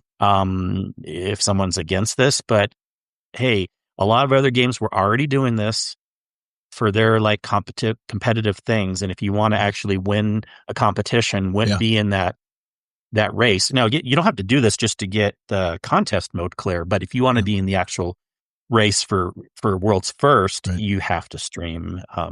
Now, once you find out you didn't get World's First, maybe you can shut it off your stream if you want, because you didn't get it. But. I mentioned this, Kingsley, about a month ago when they talked about all the cheaters. I said, hey, just make sure one person streams it. That's all you got to do. Full disclosure, right? I was good with that too. There's some people that didn't like the idea because it sets some teams that don't have a good setup for streaming behind a little bit. You may be like, well, can anyone do that? Sure. But like, there's some people that just don't care that haven't looked into it. So now they're scrambling to figure out how to stream within the next couple of weeks so that they can get that going. I mean, come on, man. These are usually PC players who already know how to use a PC. If they're skilled enough, you know how to stream. I know. There was teams that won that did it totally in the dark. That they are not streamers. They don't care about being streamers. And I know. So even though PCs can stream quote easily, as well as anyone else that it can be complicated figuring out all the OBS stuff and on the YouTube. They're scrambling to figure this out. They'll figure it out. If there's a technical problem that comes up in the middle of the stream, and imagine if that messes someone up. And then Bungie disqualifies them, they're going to be pissed. Well, I mean, I imagine 1 out of 6 guys knows how to stream. If you're at high level content player in Destiny 2, I'm sure. Even then, you would say, "Well, Joe, you're the streamer, man. So go to YouTube University and let's figure out how to do it. Download OBS. It's free. Streaming is free, guys. It's free. It doesn't cost you anything to stream. You just have to know how to use the no software. One was worried about that. But it can be a little confusing on PC too. So definitely start testing out early if you're going to be going for World's First, and test out often. Yep. And this should be obvious. It's not like anyone's going to be listening to us that are probably going to be streaming World's First. But in case you are, also don't be doing other things on your PC while you're streaming. Don't have other apps open. Close everything other than OBS or whatever you're using and Destiny. have everything else closed. Yep. You never know what your PC what if crashing. a Firefox window pops or a internet, a Edge window pops up in the middle of the game or something. Those things can happen. Even if it doesn't disqualify you, it can cause technical issues and mess up your stream. Plus, if you're playing on PC, the game at a high level, high graphical, definition, it's going to be working your video card already. So, yeah. Unless you got those like things a don't 3090, I'm thinking more just other technical issues. Sure. Yeah. It's not that hard to do, but if you're video, if you're on console, all you have to do is press one button and you're streaming. It's not hard to do. So, but PC, I understand. You also have to have a good internet connection that a lot of people don't realize. You do. They can play Destiny and think the world is fine, but then they start streaming. They're like, "Oh, my internet actually sucks." Just make sure, just for you streamer people out there don't know how to stream 6,000. Just keep it at 6,000. You can even go to 4,000 depending on how strong your signal is. But I'm streaming right now at 6,000 because Twitch caps me at 6,000. It's unstable if I go higher. I can stream at 50,000 because I have high powered fiber optic up and down, so symmetric. So, but the Twitch can't handle that kind of bandwidth, so you have to keep it around 4,000 to 6,000. And it doesn't need to. I'm glad they do that because I'm watching our Twitch stream right now. It looks perfectly clear and it's fine. It's 1080. So that's 1080. It's all it needs to do. Okay, a few things to finish up here. Destiny 2 Update 9.10 patch preview. These are just some extra little things they wanted to mention. Shooting range now features customizable difficulty from the portal, including access to the most of the same modifiers available for a given day. That way you can real live test your damage under all those portal settings. Updated portal scoring and grade info in the post-game Carnage report screen. Banshee will once again offer the quest to acquire the catalyst for Tommy's matchbook. Lobby balancing and trials will be disabled. Fix an issue in Duality Dungeon preventing players from being teleported to the Nightmare Realm when playing on Master difficulty. Trials special ammo meter has been increased. They'll talk about that next week. Updated selectable modifier saving when repeating activities to only save and reapply modifiers that the user selected. That's good. I like that. Very good. Mythos Swims, what's up, man? Good deal. Good to see you, brother. Edge of Fate, the voice acting has been updated. So now the original voices for Ikora, Orin, and Chioma now have the original voice actors. And they're also going to be having it dubbed in, translated into some other languages as well. Let's see what it say. What other languages? It probably didn't matter, but anyway, French and Spanish. Voice actors are in the process of recording their lines, which we'll expect to ship out with Renegades later this year. Okay, Humble Bundle's got a great deal right now. If you're not a major Destiny player and you're thinking about jumping in and playing, you can get the Destiny 2 Legacy Collection, which includes the Final Shape, Lightfall, Witch Queen, Beyond Light, Shadowkeep, Forsaken Pack, 30th Anniversary Pack, Pit of Heresy Dungeon, Shattered Throne Dungeon, and Grasp of Avarice Dungeon. Humble Bundle is offering a 30% off coupon that is good until October 7th. Now until October 7th. So, definitely jump on that. If you're really wanting to get all the content for Destiny 2, now's the time, man. It's already $40, 40, 70, something like that for all of this content. You've got hundreds of hours of content right there, guys. If you're wanting to jump in and play Destiny 2, now's the time to do it. Those are all fantastic. Me and Kingsley played every bit of all that. And it's all very fun. Okay, most of it is. Shadowkeep, Lightfall. Okay, most of it is. Moon was okay. You always talk stuff up. So I'm the shill. I know, I'm the shill. I'm not saying it's not worth it. No, that is a good pack, but I'm definitely saying it's not all great content. Let's just say it's a lot less than what we paid for it all along. So keep that in mind. Celebrating Hispanic Heritage Month. If you donate to the Latin at Bungie Inclusion, Diversity, and Equity Association, if you give a $10 donation, there is a really nice, very colorful emblem. I love this. Yep. That's very nice. I'm probably going to do that. I like emblems. A $10 donation to El Centro de la Raza. through the Bungie Foundation campaign will earn the Reviver emblem for Destiny 2. And that's through the end of the month, September 30th. All proceeds will go to the El Centro de la Raza. No, El Centro de la Raza. There we go, a little bit better. Minus Tiltify and payment processing fees. Tiltify's got to get their money. Bungie Rewards, the heavy metal title pin is now available. And player support report, I know we always say shit's broken, but there's a couple things I want to mention here. When Ash and Iron launches next week, seasonal challenges will be refreshed. Players should claim any complete challenges they have before the game goes down for maintenance on Tuesday. That means Monday night, guys. Don't wait till Tuesday morning. You'll get caught. We have mentioned that before. Yep, we've mentioned it. Upcoming issue with the displayed gear power. This was kind of important. Due to an issue in the new patch, some gear may display at a different number instead of their power. When this happens, the item's displayed power will match a stat on the item, and it can't be updated with Infusion. This is purely a visual cue, and the item's actual power will not be affected. Your access to content difficulty when facing combatants and rewards will not be impacted. The cause of this issue has been identified. We're working on a fix in an upcoming update. And the other stuff is shit's broken. Nice art here. Terrarium. Actually, Destiny Terrarium, which I'm into terrariums. I make terrariums myself. Really nice. We got a movie of the week called Man with a Plan. Check that out. It's been a shorter week than usual due to the Labor Day in the U.S., so try to wrangle all the teams together for this TWID has made it come to an extremely has made it come in extremely hot. Even so, we wanted to give you as much information we can about next week's release and what's ahead. There's going to be a lot happening, and more is on the way. Thanks for being on this journey with us. We hope you're excited to be in Ironclad while kicking Ash in the Plague Lands. See what you did there. Thank you, Cosmo. I see your little pic that you post. What is it? It's kitty pic, cat pic. Okay. Thank you, Cosmo. We know that's you. I know, even though we can't say it's you. Thank you, Destiny community team, for communicating with us every month. All right, Kingsley, I'm going to take a short bathroom break here. And when we get back, it is our topic of the week. I cannot wait to talk about this.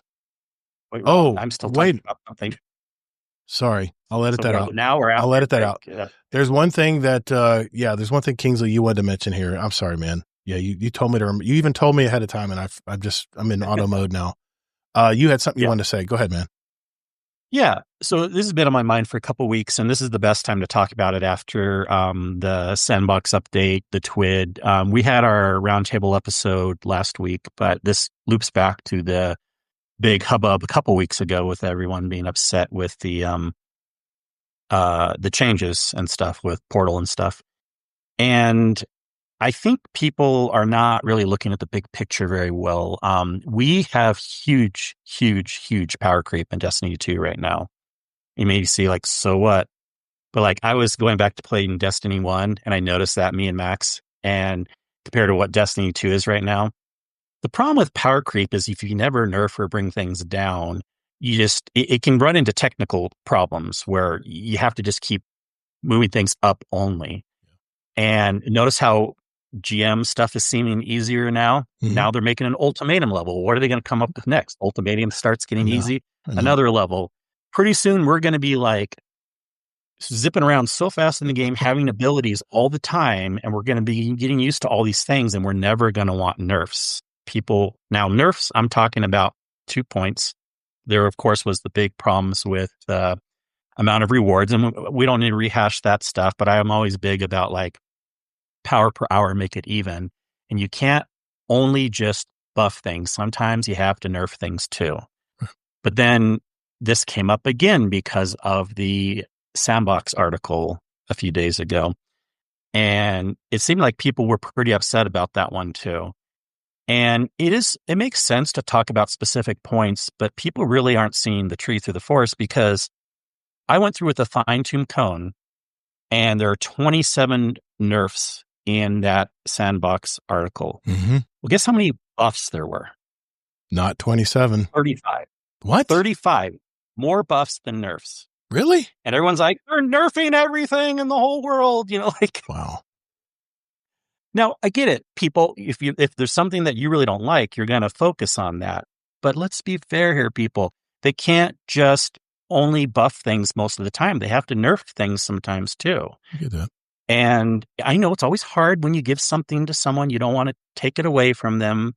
But I promise people, try to think about the big picture. I'm not saying that all the nerfs are correct that they did, but nerfs need to happen in a game too. And I'm worried the community is in this state right now where it's like, Bungie, you're nerfed. Don't listen. You got to listen to us and change everything back. Change everything back. No, we can't get in that state. It's going to be a very dangerous state if we feel like we can't nerf things in the game.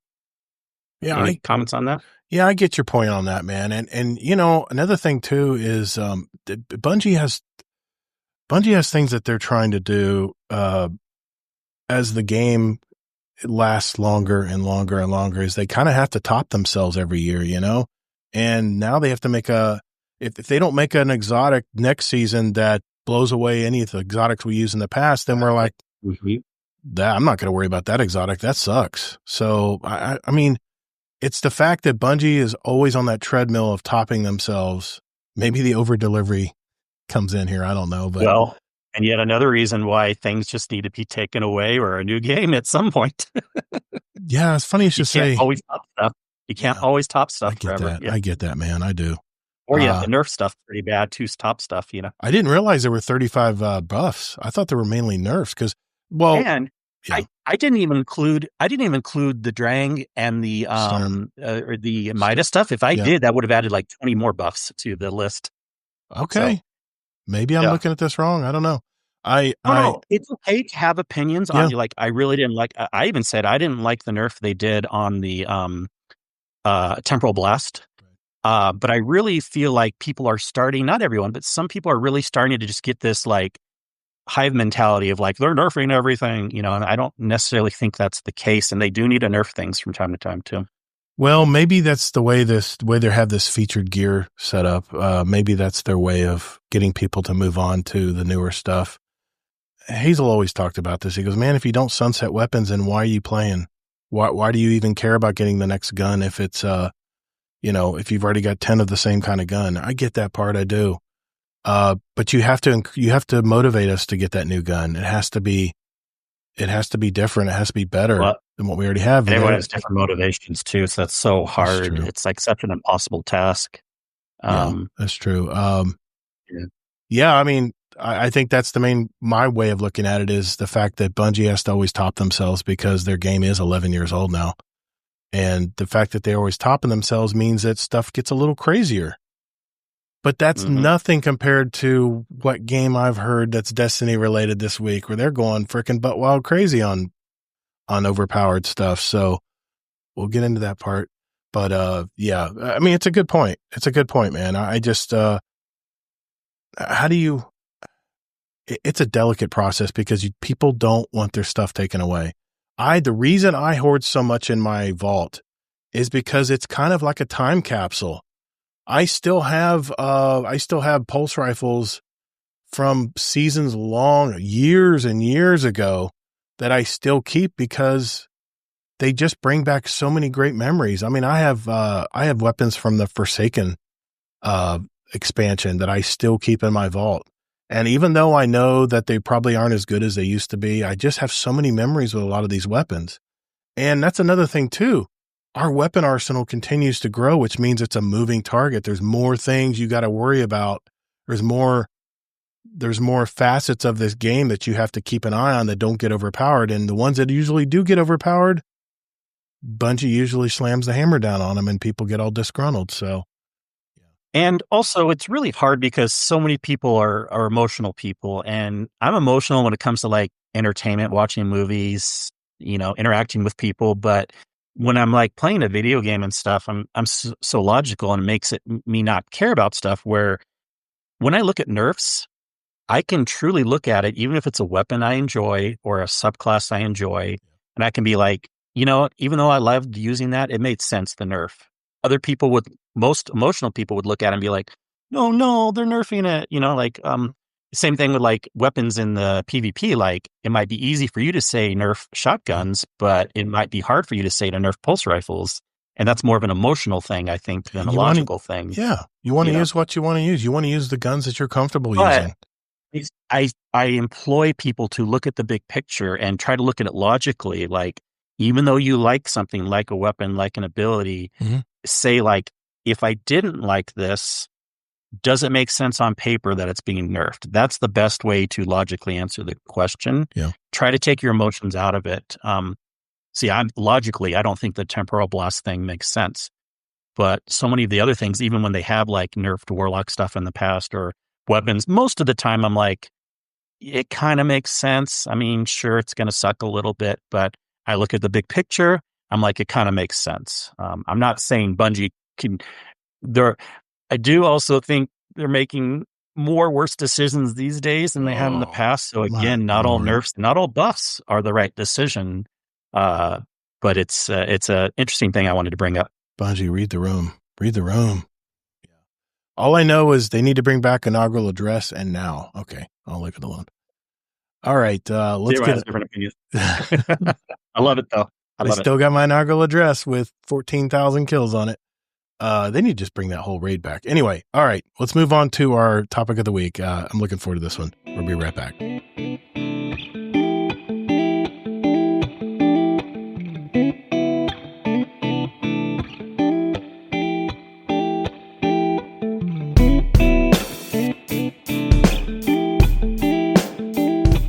Howdy folks, this is MC Squared and you're listening to Guardian Downcast.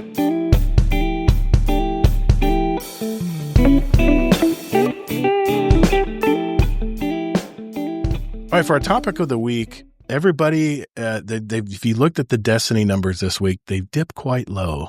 Not low, dangerously low, but they're definitely lower than what we're normally used to seeing. And I think there's a reason for that. There's this little game that came out. I don't know if anybody heard about it, called Destiny Rising.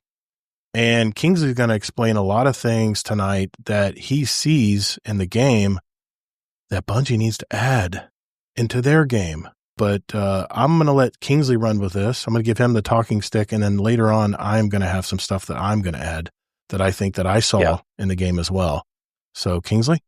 Yeah. Well, first of all, I'm not quite convinced that the numbers were dipping just because of Destiny Rising. They've been dipping anyways. Of course. But, no doubt. No doubt. When you look at it this week, it was a little bit more of a dip than the previous weeks, but I don't know if that's totally because of Destiny Rising. But okay.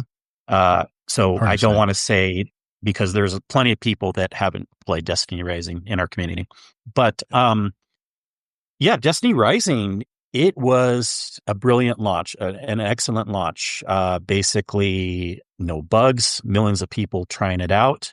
And the reception is really positive for everyone who's tried it. It has been. I've tried it. I loaded it on an emulator on my PC, which really isn't that bad. And I'm going to have a couple tips here. Okay. Basically, there's different ways you can do it. But if you run on PC, if you go to the Play Destiny Rising, they kind of give you instructions. Timu makes not Timu. Mimu? What's the name? NetEase. Well, I was going to, NetEase, the company, makes Mimu player. A lot of people were doing BlueStacks, but Mimu, I think it's Mumu, M-U-M-U. It's more optimized for Destiny Rising than BlueStacks is. So I'd recommend going that route if you're on PC and want to try it out. It works perfectly with controller and or mouse and keyboard if you prefer that. And it's just an easy way to load the game and have it play it on PC. It's kind of funny that they're even promoting that on their site because if you step back, I kind of, obviously there was some reason why Bungie or NetEase and people decided this would be a mobile only game because they didn't want to or couldn't make a PC game. Probably more of the Bungie didn't want it made as a PC game. They only wanted it made as a mobile game. Plus NetEase specializes in that. However, they also specialize in telling people how you can run it on your PC pretty well through these emulators. And I was pretty impressed. In fact, you can even run it on Mac. It worked pretty well on my Mac too. There's an app called Play something. Is it the Play Store? You have to buy it through the Play Store, right? No.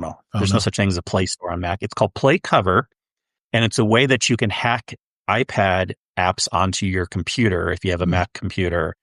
The problem with iOS and iPad apps is if they don't market it as something you can download on your Mac, you can't. But there's a way to get around that with this hacky thing called PlayCover. So it's basically an emulator. Okay. It worked pretty well on both, but my PC is still better for gaming, so I did it over there mostly. Anyways, this game is pretty smooth with the gunplay. It feels like Destiny. Especially when you're watching people stream it and when you play it on PC, it is way closer than I thought it would be. Sure, there's still some movement things that seem a little janky, but there's a lot of movement things that actually seem better too. I'll get to that in a second. But with the game, but boy, it is a brilliant game. You have a huge campaign of just different story missions you can do. You have tons of side quests you can do. They already added in kind of this light raid that the streamers have been checking out and doing. And most of the missions are pretty short little things you can do, which makes sense, especially if you're on about a mobile. But even when you're playing on your computer, they're like these little bite-sized things. Think of these little missions as something between a solo op, but less than like a fire team op or something like that. But like really fun new content, tons of new stuff. Okay. Now, what this gets me thinking is I'm kind of mad because it makes sense why we don't have all these things. I'll get to that discussion at the end if you have different opinions. But I was hearing different streamers, and you may have some things to add too, but there's all these things that are added in the game. And we knew this was kind of come to this point because it's easy if like the game sucks and no one that plays it likes it. But most people that have played it do like it. I like it. It's not like it's going to be taking much of my time, but here's a list of things that they added that we do not have in Destiny 2. It's a big list. They have a ping system, which is nice. You know, a lot of games have a ping system. Well, I mean, it's like a ping system. Like if you're trying to show someone where to go in a raid, you could just ping that area, right? No. I meant like your ping, like your internet health.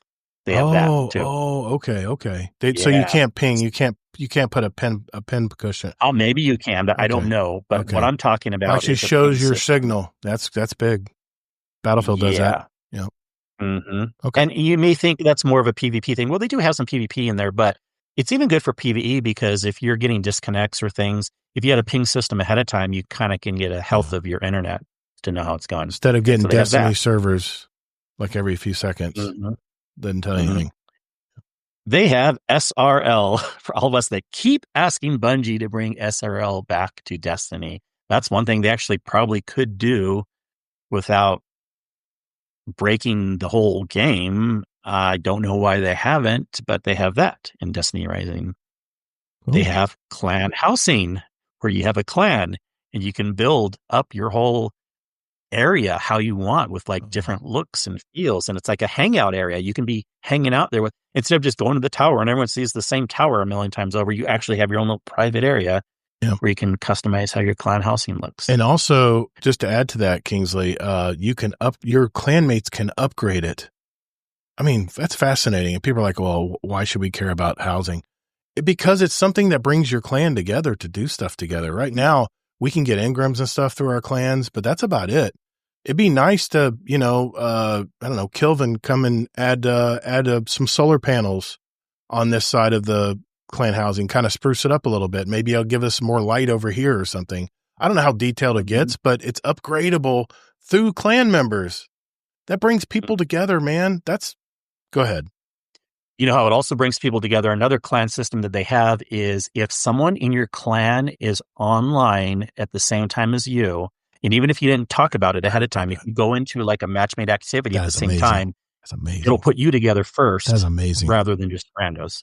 That is fantastic. The way Destiny 2 does it is it does it based on location, geographic closer areas. People first, which kind of makes sense. But I think clans should be prioritized over that, and this does that now in Destiny Rising. When I heard about that, I was like, "Wow, I don't know what kind of technology they have built into there, but man, that is fantastic." You know, just awesome. Yep. That's awesome. It has fishing, way better fishing than the fishing that was built into Destiny 2 several seasons back. I saw some of it. With all sorts of things you can collect and little mini games you can play. Yep.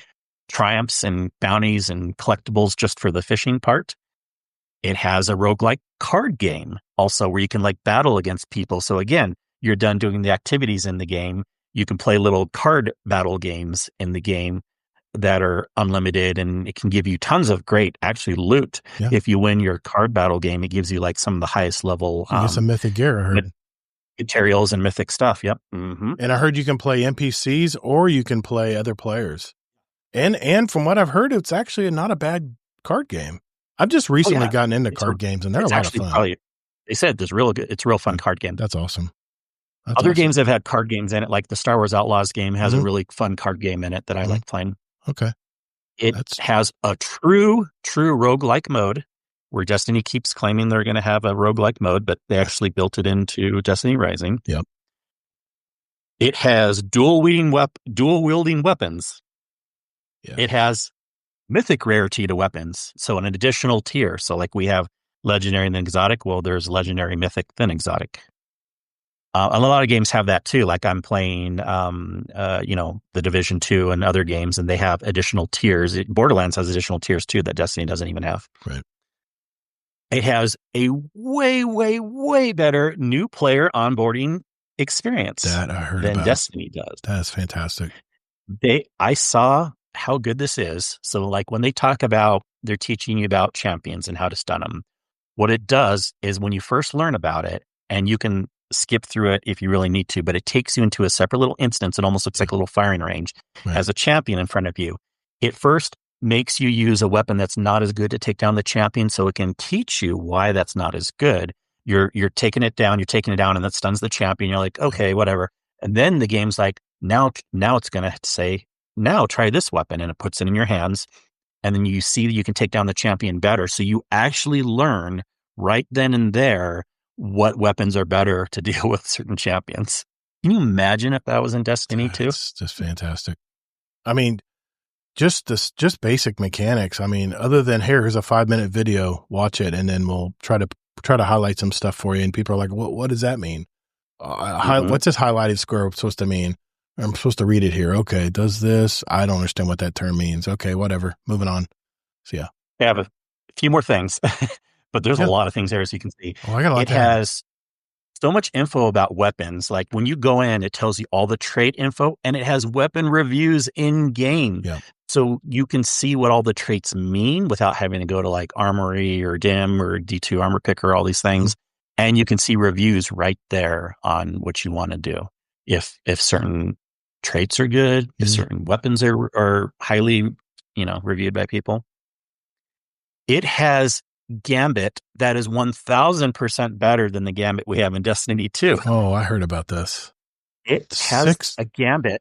Think of like 3 of our Gambit arenas built together. Yeah. It has a Gambit where you go to one arena and then another arena and then another arena, and then it all comes back, and the way people invade is so much better. I didn't write down all the details on this one, but people were super impressed. They say it's really fun. It's like a way, way, way better Gambit than what we have in Destiny. Yep. And last for my list, but not least, and you may have stuff to add.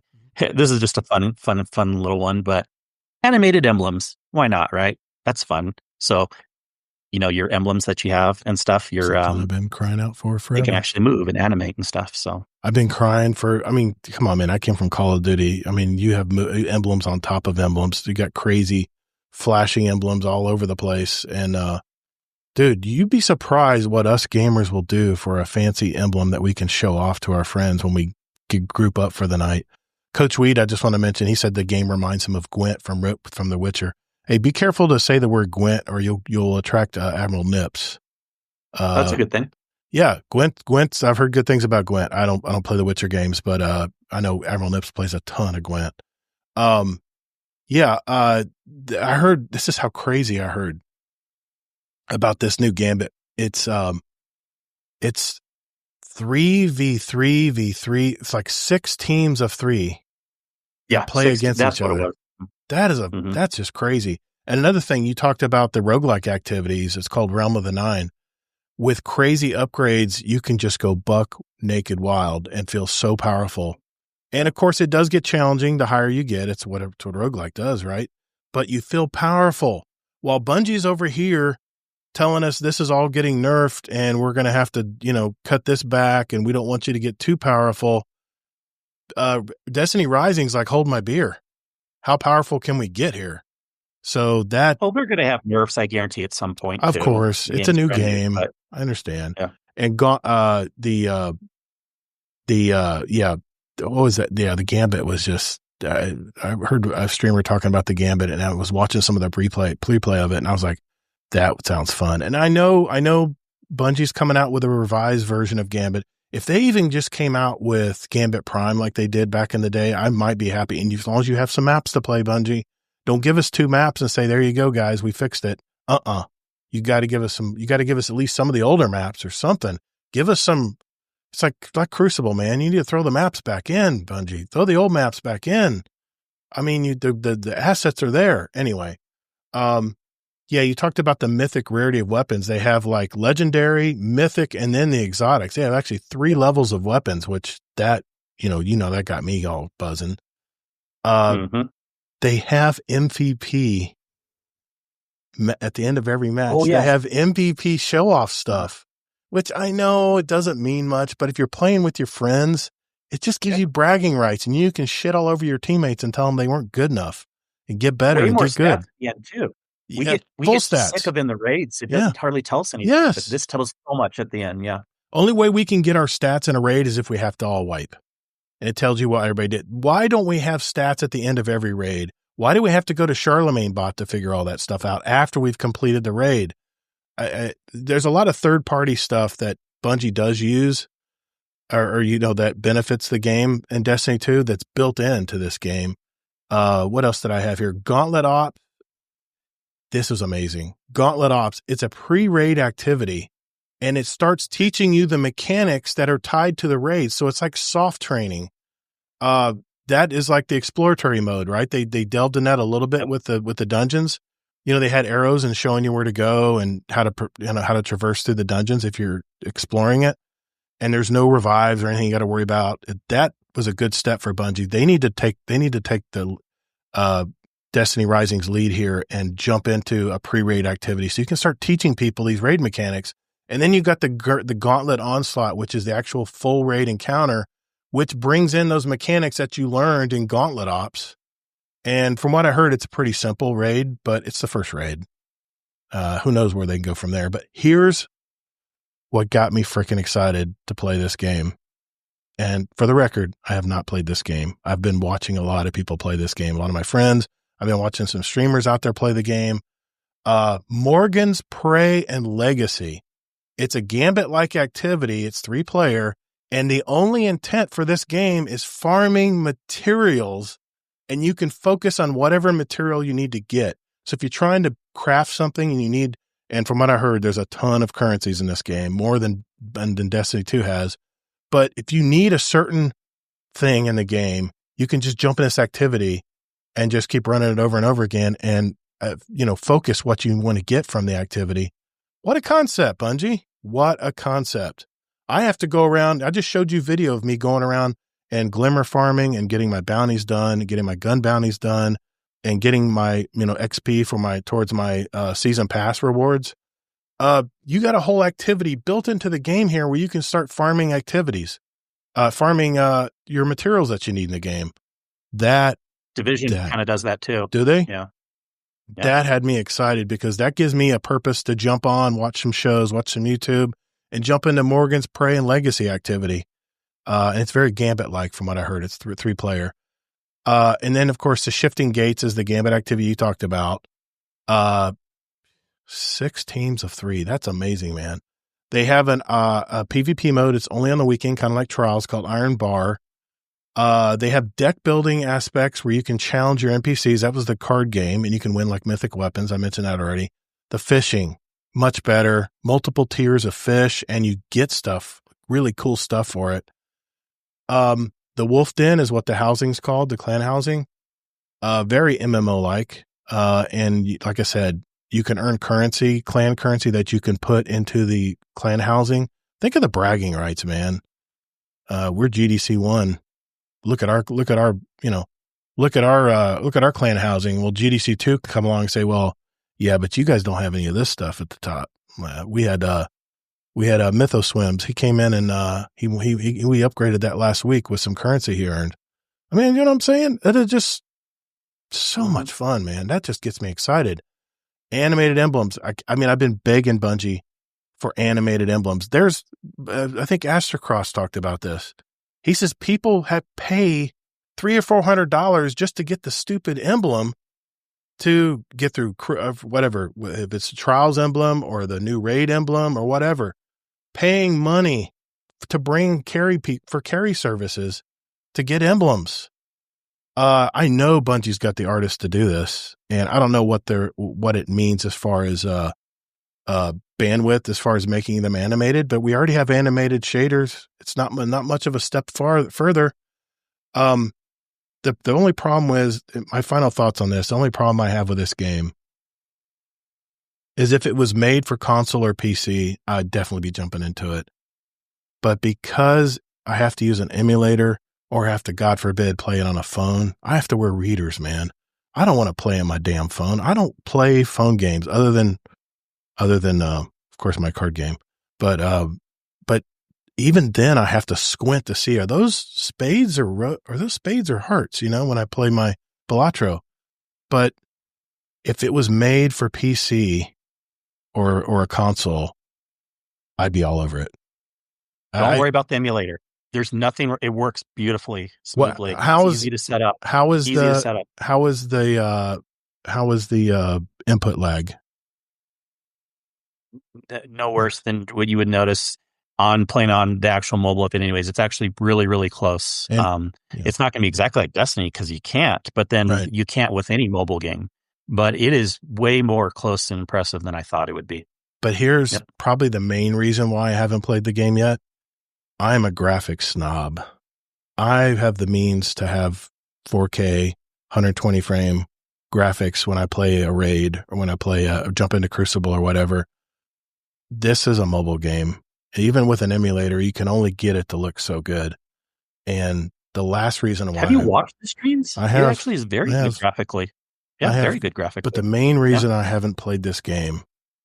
You keep saying main reason. Is your third one going to be? This is my third reason why. This is my third... Okay, let's just say this is my third... This is my third excuse why I haven't played Destiny Rising. The first two weren't good enough excuses. And this is the most important reason. I know my tendencies. I would spend a ton of money in this game. And I just know this is not good for me. Yeah. I spend tons of money on silver already just getting cosmetic stuff. I know myself all too well. That credit card will be on fire if I jump into this game. I'm kind of like Astrocross. It's fun. Yeah, it's a good game. Nope, they're not going to get any of my money. I'm not diving into this thing. And keep in mind too, Kingsley, we got a lot of games coming up, man. I mean, Borderlands 4 is going to take up probably most of my time. You're just coming up with excuses not to try it. But and Battlefield 6 in October. Here's my what is this the real reason now? You're on the fourth one now. Here is what I actually think is going to happen. I actually think Destiny Rising is just a flash in the pan right now. I don't really think this game has longevity. I don't really do. I don't think it has longevity. I really don't. I think people are going to come back to the original. Especially when it had 10 million people and it's doing really good so far. Because people are going to get tired. You know how bitchy people get when they get time gated in anything in Destiny 2. Wait till they figure out they have to be time gated to get something the next day. The people that are playing the game already know that and don't mind the time gating. Okay. The majority of people they know that going in. Rising are fully going into it knowing what's happening. I know that. And it's, I just know all too well. And you're not going to play it anyway, so you can't say that everyone's thinking the same way you are. Yeah, Plush Rabbit's got some good points. The people that are actually playing it do know about the time gating, and they're mostly okay with it. Now, I kind of agree with some of your points, but I first just wanted to push back on... There's a lot of excuses. I know. It is a lot of excuses. You can't say that everyone's thinking the same way you are, because I guarantee a majority of people that are playing the game and enjoy it are already used to how these mobile games work, and they are okay with that. Right. Even it's not just for kids. Even a lot of adults play mobile games that are time gated. And first, let's get into discussion. Okay, I have two talking points. First, let's get into discussion on. Yeah, that sucks. If you would be tempted to spend money. But there's the gambling aspects. Yeah, my son cannot play this game either. There's plenty of people that play mobile games like the Candy Crushes or things like that Yeah. don't spend money. They just do their dailies until they're done, and then they wait until the next day. My wife does that. I've even done that occasionally. But I do kind of agree that it can get annoying sometimes when you're having time gated stuff. I would way rather just have a game that I pay for. Imagine if this was a subscription and you get everything for like $8 a month.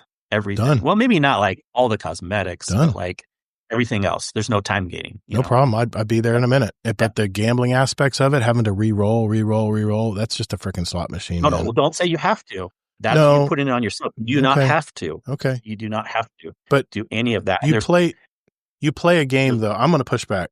You play a game to be able to get animated emblems or Gothmami, which Plush Rabbit mentioned, with the dual wielding weapons. I understand. There's people that are even emotionally attaching themselves to Gothmami in this game, trying to dress her up in different outfits and stuff. And hey, man, whatever floats your boat. I'm not judging. I really don't. But I'm very much an investment type gamer. And the main reason, like I said, I don't like the gacha aspect to it, but I don't like the fact that you have to spend to win and or pay to win. A lot of this stuff. You can wait. It's time gated if you don't want to pay. What was that other game that was supposed to be a Destiny killer that you had to everybody say you have to? Yeah, that's not true at all. Okay. In my mind, I have to because that's just my mindset. In your mind, you have to. But there was another game. There was another game that came out that was very Destiny-like as well. And remember, it had like the woman in the bikini had the butt cheeks flopping in the wind, had the boobs sticking out and stuff. But they said you could earn these outfits, but you had to play all these hours to get. I mean, like incredible hours to get it. So so that's my worry. So that's a game has to make money somehow. So like either you're going to do the free version and then hold back, or you're going to pay for it if you want. But I know a lot of people that I've talked to, and the way I would play it too is I'm okay with the time gating. In fact, I almost even appreciate that because it kind of actually then forces you to stop playing so you're not so addicted. Like you play some through the day, you reach the limit, and then you come back the next day or something. I know I'm trying to be the antithesis of your argument here, but I have to admit, man, there's so many damn good things in this game. You know what this game is to me? If Destiny 3 actually came out, this is what I envisioned a Destiny 3 would look like. Yes, and that was going to be my next point. This is why we need a Destiny 3. People keep saying, no, we can add the stuff in the current game. We can't, mostly because of technical reasons. We cannot get all this stuff in Destiny 2 as it is. We need a whole new engine. The game needs to be built from the ground up. Yeah. And we need to have a huge, huge team. Like Sony brings in a studio of like another 1,000 or 2,000 people. And then that's how Destiny will be great again. It happened. NetEase did it with this mobile game, even if this game isn't for you. But this can happen with Destiny. We can make a Destiny 3. We can have it happen with all these great things, with new content, there's more characters to pick also and subclass things that you can do. There's all this fun stuff that I promise we cannot get even half of this stuff in the current game because of mostly technical problems. Yeah. Also because the studio is too small developing Destiny right now. Yeah. So again, why people were like, we don't need a Destiny 3. No, this is why we need a Destiny 3. When you look at a game like Destiny Rising and what it all did, and I still hope, at this point, there is no Destiny 3. And even if they started one tomorrow, which they probably won't, it can be 5 or 6 years. Probably 3 to 6 years after that.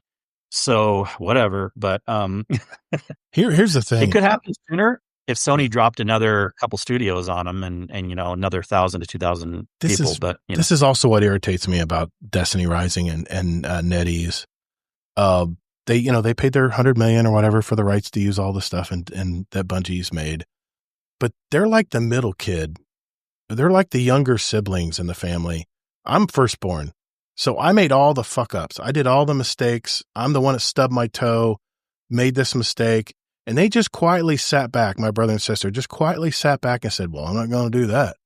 And then all this, it seems to me like Tencent has been keeping an eye on the Bungie community for years now, and have slowly been listening to those forums, been watching those forums, been watching these content creators with their frustrations with the game, and have slowly built this game based on all those years of hearing feedback from our community. So they have a benefit here that they didn't have a moving target when making this game. They built the game from the beginning. Boom, here it is. Everything that you guys have ever wanted in Destiny and have been complaining about. But look at Destiny 2. We have so many weapons, old stories, and it goes back to your technology thing.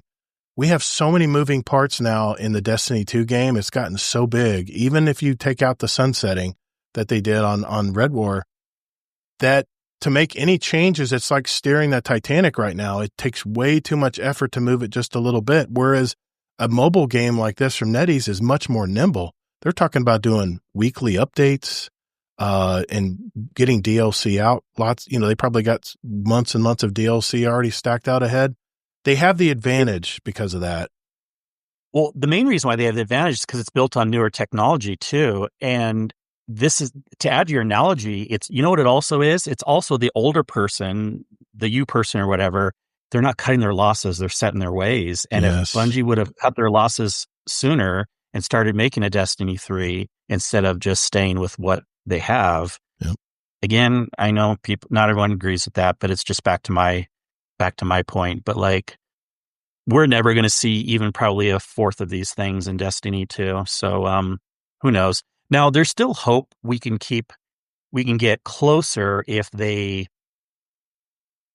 do a middle ground where they cut off old gen and then rebuild the engine, but still have it be Destiny 2. Okay, whatever. Then that can be a good middle ground. It's still not going to be the same as making a whole new game. Right. But until they cut the old gen and make a full new engine, not just the graphics engine, but the actual full new engine, Destiny 2 has so many limitations. What's up, Native Raider? I see you out there, buddy. How you been, buddy? He says, look at all these handsome faces I haven't seen in a while. It's good to hear from you, man. It's been a while. From the Blueberry Lounge podcast. So there you have it, Destiny Rising. It's quite, let me say, it's a lot better than I thought it was going to be. Okay, Sony, if you're listening, we need to put about 100 people together. You need to create another studio called, I don't know, Destiny Legends or something, or Bungie Legends. And we need to start working on a Destiny 3. You need to start looking at what everybody likes in Destiny Rising. You need way more than that. Well, I think they can do it with 100 if Sony's got a lean crew. I think they could make it happen. It's going to take 3 to 5 years probably to make this game. Start working on a Destiny 3 right now, and then have the other team that's already in place, the 100 members that are maybe less than 100 about members. 500 is what's in place right now. Yeah. Mm-hmm. All right. Have them keep producing content like they are now with the portal system, keep increasing the portal system, keep adding stuff to it, and keep us happy until then, and then wham us in the face, slap us in the face with that Destiny 3, and we'll just go, oh shit, it's finally here. Destiny 3's finally here. They listened to us. They made the game we always wanted. Sony, get on it.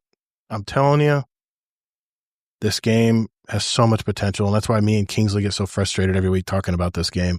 It has so much potential and what Bungie can do for it. But think of all the management changes they've had. I mean, where is Pete Parsons is gone now, but what about Noseworthy? What about Smith? What about him? I think that probably nullifies my. Anyway, I can probably go talk to him now that he's not working for Bungie anymore. Anyway, there's been so many changes in management. I imagine the developers in that studio probably hardly recognize each other right now. There's so many new faces in that that originally started the Destiny 2 game. I just think they need to. Sony is so good at this; they can put these little studios together and start working on it. The problem is, like I mentioned this last week in our topic, in our roundtable episode, it's so tough for developers because it takes them longer than it takes to make a movie. And then they have to hope by the time the 5-year mark passes that people still want to play that kind of game. It's such a gamble, but I don't know, man. I really wish that Sony would take the reins and just drive this boat. Well, I don't know. No one can say the gamble did not pay off for Destiny Rising. They are going to make a lot of money. That $100 million, they're going to make 10 times, 30 times that easily. Oh, yep. $3 billion. I guarantee you they're going to make $3 billion. Watch it. It's going to happen. I mean, they're also probably learning from Fortnite and all these other live service games out there, and with skins and stuff for $35 each. You know, I don't know. I like I said, I'm an investment gamer, and I've invested so much time in Destiny 2 that I just don't. I'm so afraid to invest in this game. I think it'll have staying power. I think it'll be around for a while, but I just don't want to have to go to an emulator and play a mobile game on a PC. I just don't want to do it. It does. You don't have any reason to understand why you don't want that, because it feels just like a normal game. It opens up full screen. There's nothing different. I thought the voice acting was a little. So you keep coming with new excuses. Yeah, I know. But stop saying the emulator one. Now, I agree the voice acting isn't great, but you know, the reason why they have so much content in there is because they actually used AI for the voices. And I'm fine with that, because I would rather have more levels, more missions, more story if they don't have to focus on schedules of hiring someone to an actual voice actor. Now, it is a little cheesy at times, but like, honestly, how much is that really getting in the way, or do people care? Especially if you're replaying stuff, no one cares about the voice acting anyways. You can just mute the sound or whatever and just do your grinding. There's no voice acting when you're grinding just bounties, right? You're just running Some people mute the voices anyway. And use the subtitles. You know what? It just occurred to me what NetEase is. It's Bungie in 10 years. They're going to have AI built into their game. They're going to be able to create things at lightning speed. It's basically Bungie in 10 years. Once they can integrate AI into doing all their coding, and you don't have to rely on people making a lot more voice also. I don't know, man. Think about it. If you used AI to do your game coding instead of hiring a whole wing of programmers. Yeah, but they didn't say they did that. It was for the voices and stuff. Yeah. But, I don't know. It's possible they did some, but yeah. Yeah. Anyway, good topic, Kingsley. I'm glad you were on it, man, because I had a lot to say about it, but I really didn't know what angle to take this because I haven't played the game. So I'm glad that you at least tried. And it's true. It may not be for you, but a lot of the points you bring up are not absolute truths for most people. You know, the emulation, you don't even know. It's just like opening any other app on your PC. So many of the things, you know, most people can. Now, I do feel for the people that are addicted by spending money and gambling. Yeah, you shouldn't. I'm not saying you should play the game if you really, truly have that problem. But I also think it's unfair to say that no way do most people have that problem. Plenty of people play free-to-play games. Yeah. And they actually are okay sometimes with those daily time limits, which also we had some comments in the Twitch chat that there's a bunch to do even after you use your daily energy. They had unlimited, the side quests, the card games and everything is unlimited. You can farm stuff without daily energy now with lower drop rates on exotics. Like, you know, if it's a lower drop rate. Anyways, most people would say that are used to free-to-play games, this is the lightest of any, you can barely call it a gacha game. It's the lightest of light gacha type game. Sure, you can be tempted into spending money on these card pulls, but you really don't have to. Okay. MJT2 says he still hasn't spent any money yet. You know what? Ultimately, I guess without you get past all the excuses and stuff, the reason I won't play this game is it is so for me. That's what I'm afraid of. So it's too much for me. So I'll just continue farming my glimmer on Cosmodrome. And you use that excuse if Destiny 3 came out? You're like, I can't stop playing Destiny 2. Then I'm supporting Bungie. Anyway, great topic. Before we go tonight, we have some questions from our community, and we're going to do that when we return.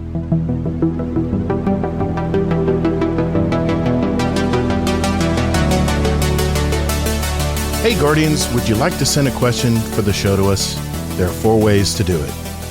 First, you can join our Discord server at discord.gg/GuardianDowncast. There's also a join link in our show notes down below. We have Guardians from all walks of life and all over the world, from new lights to day one players to hardcore gamers. There's also a channel labeled Podcast Questions where you can type in your question for the show. So come hang out with us. You can also email us with your question at guardiandowncast@gmail.com, or we also occasionally post about our upcoming show and guest, and you can respond there with your question at Guardian_D_cast is our X handle. Finally, you can send us a voicemail with your question at guardiandowncast.com, and we might play it on the podcast. Think of it as talking with us right on the show. Thanks for listening, and later, Guardian.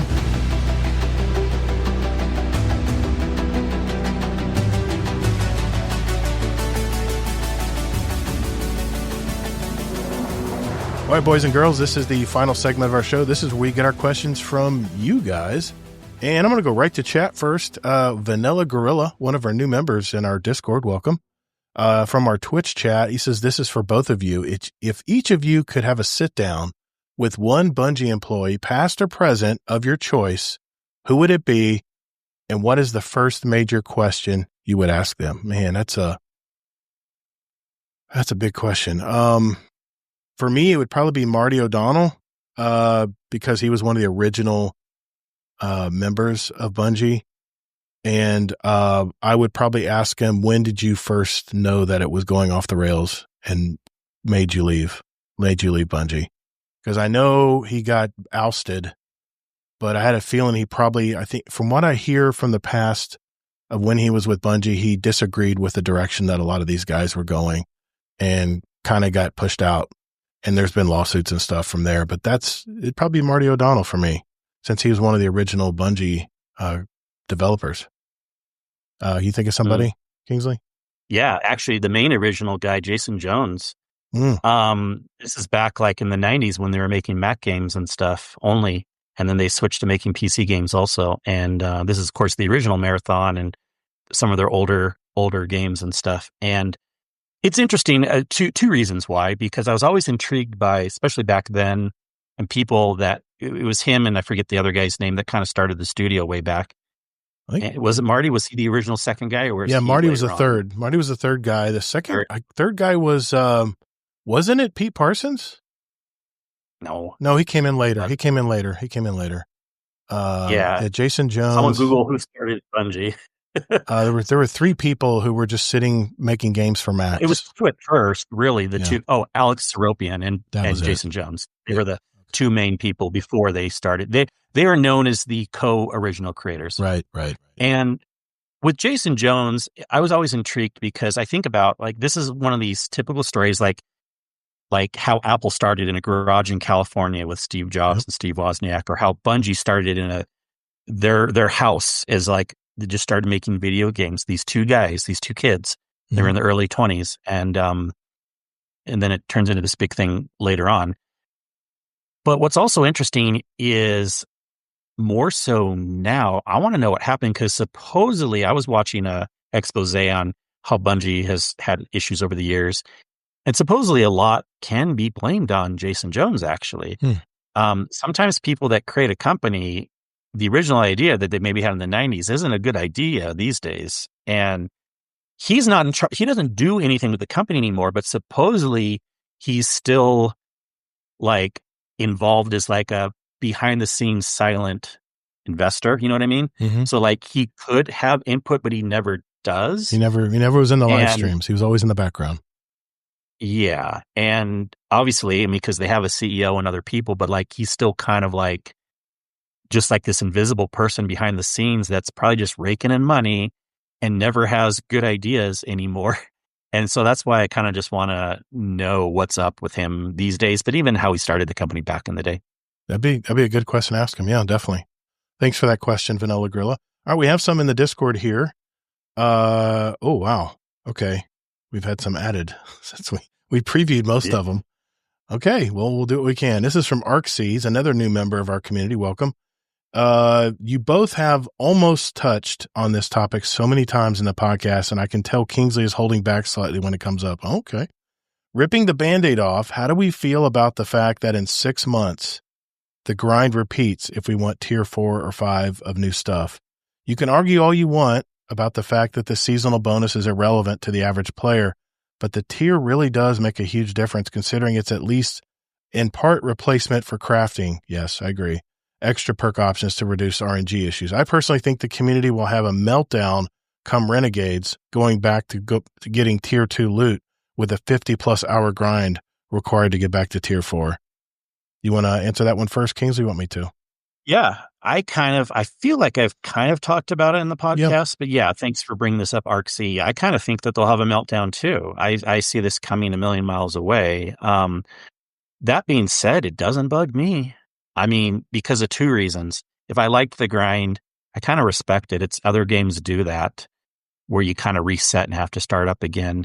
Also, yeah, the tier 4 and 5 stuff, I understand it makes importance to a lot of people, but to me, not as much. So it's easy for me to ignore that and not care. So I'm just going to be sitting back laughing, whatever happens. But I do feel like a lot of people do not understand how big of a deal this will be. And then I'm going to predict that people are going to be upset, and then Bungie might scrap this whole system a year from now, which is kind of sad, but whatever. We'll see. Yeah, hopefully they don't do that. I don't know, man. I'm trying to think. I mean, I'm grinding two more accounts right now. This is what I love about Destiny, man. I'd play alt accounts just to do the progression all over again. So it's not fair to ask me this question because I'll say absolutely 200, no problem. We'll just start grinding again. You can figure you're going to get all new weapons. You're going to get all new gear. It's going to give you something new to aspire to play for. And keep in mind, it's not a 10 to 400 grind or 10 to 450 or 550. It's going to be a 200 to 400 or 450. 400, I think. Small difference. It was quick to 200 anyways. Very quick to 200. I love the grind. I love this new portal system. It hits all the points for me. But I don't know, man. I think Bungie, honestly, I think Bungie's going to walk back some of it. I don't think they're going to do it completely. I think they'll probably land us at 300 instead of 200. They may split the difference and just create a little, make it, or what they're going to do. And they said they're increasing they're making the grind easier come Ash and Iron. I'll wait and see for that. I mean, I know this helps the Prime Ingram guys. And of course, from 400 where I'm at now to 500, it will go just as fast as it did from 2 to 400 with the +3s and stuff and any of the activities. But I'm wondering if they kind of meet the players halfway here, being that this is a new system and stuff. My prediction is that they're going to go to 300 and not 200. We'll see. Good question, though. Thanks, ArcC. Appreciate you, man. Abaddon 866. This is a long one. Hang in there. Not sure if this is technically a Destiny question, but a combination of Todd's new podcast and watching my 10-year-old nephew obsessing over Fortnite got me thinking about it. I'm 41 and find myself struggling to connect with Destiny these days. What do you believe Destiny 2's target audience is age-wise? And do you think you're a member of that? And does that affect your enjoyment of the game either way? For me, the older I get, the more I value my time, and it seems the less of it I have. So things like this seemingly endless grind for power and better weapon and armor tiers is a major turnoff. But I love the gunplay and build crafting, so I find myself doing something I genuinely dislike for the chance to enjoy the game for a month or so, and then reset happens and we all have to do it all over again. I know this is a very popular game model for games like World of Warcraft, where every expansion you essentially start over. Just curious if you feel the same way I do. The older I get, the harder it is becoming for me to stay engaged and keep pushing forward when I know my time would be better spent on other things. Man, that is a great question, Abaddon. I'll answer first, Kingsley, since you did last time. For me, as I've gotten older, my gaming habits have changed quite a bit. I actually like grinding more because I feel like I'm investing my time into the game. Now, the reset part, not too hot about. I'd rather just keep cranking up the number like we did in prior Destiny 2 and just becomes a higher and higher number. The problem, the reason Bungie's resetting us back to 200 is for those people who come in and decide to play the Star Wars Renegades version of Destiny and say, well, gee whiz, everybody's at 400 and 450. I don't even know where to jump in here. And I think that's their biggest fear is they're worried about people not being able to jump in, refresh, and restart with everybody else. I think that's the reason they reset people back to 200 or why they plan to do that in Renegades. For me, definitely time played is important to me. Like you just said, Abaddon, my play time is valuable to me, but when I'm doing little piddly odds and ends stuff like fantasy football drafts or watching YouTube videos and running, low thinking events, just to grind and get scores up and stuff. I actually enjoy it. It's keeps my mind busy, and I just enjoy seeing number go up. So for me, I've been even more engaged. Like I said a few shows ago, when the what was the event, Kingsley, that they did with the before the Fate saga? What was that? What was that activity they had us do that was like a bunch of dungeons? Just called the dungeon event. The dungeon event. I never thought about playing the dungeon events. I would come home and I would come home and I would go watch shows, or I'd go play other games, or I'd go do something else out in the world. I really didn't have any FOMO or any kind of I didn't even think about Destiny at the end of the Light and Dark saga and the episodic stuff that they had. But now I get home and I'm like, okay, my GDC2 character, I'm going to get him to 100 tonight, and I'm going to make sure we get all these planetary bounties done. I have a list of things in my head that I want to do. So that's just my style of play. But it beats the years and years of playing the same thing, Call of Duty, playing the same multiplayer, the same maps, getting the same old guns, no new guns, just the same guns every time they come out with that time period. And I just got burnt out on all that. Plus, my God, the toxicity playing in those lobbies. And Destiny was a lifeline for me, man. I could play by myself. I could play against other people. I could play with my friends. There's so many different ways to play Destiny 2 versus Call of Duty was just so stale. And even Battlefield to some extent was kind of stale because all you were doing is just playing the same multiplayer game. And we'll see what Battlefield 6 brings if it makes things better. But for me, that's the way I've changed as a gamer as I've gotten older. And I think if anything, Abaddon, I think the average age of the gamer for Destiny has been going up, not going down. Even though I know you understand your child is having fun playing it, I think they're targeting more to the older gamers. That's just my opinion. I'll let you talk, Kingsley. Okay, definitely that was long-winded. Okay, so his question was, what do you think Destiny 2's target audience is? Mm-hmm. Now, I don't think they actually have a target audience. No developer wants to. They want to get everyone. I mean, I'm sure they run surveys to see who most people play are, but they want to make the game appealing to everyone if they can. Mm-hmm. But the thing right now, though, is it's not so much an age thing. It's we have less players overall, so it's more the hardcore players. And that's why I think the game is how it is right now, where it's more about grinding. It's more about seeing the number go up, which is whoopee for me. I don't care, but a lot of people like that. So the people that like to grind, they're going to stick around. That's different than when we had the 2 million plus population, a while ago. So that's just what I think. But I really don't think they do have a target audience age-wise. It would kind of be stupid to not. I guess if you're considering a target audience, like, okay, these are our main, but we're not going to, as long as they're developing for young and old also. But I don't really care if they do or don't. But I think it's more just they have less players right now. Okay.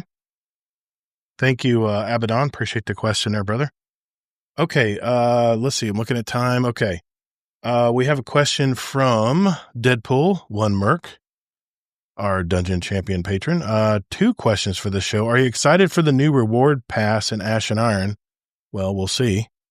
And the second question is, do you think it'll just be like the current one, or will be hoping that it's going to be better? Yeah. Okay. So I got to talk because I was shaking my head yes and no, but people listening to our podcast can't hear. But anyways, am I excited for the new reward pass? New. Do you think it'll be like the current one? Yes. Are you hoping it's going to be better? No. Okay, go ahead. Yeah, I'm the one I wanted the reward pass. I wanted the seasonal track because anything you played in the game, you would get credit toward. The XP would go and you would get this deterministic loot, right? That's the one thing I love about Destiny is to find that I can look ahead and see what I can unlock. So to answer your question though, am I excited? I'm always excited for new stuff.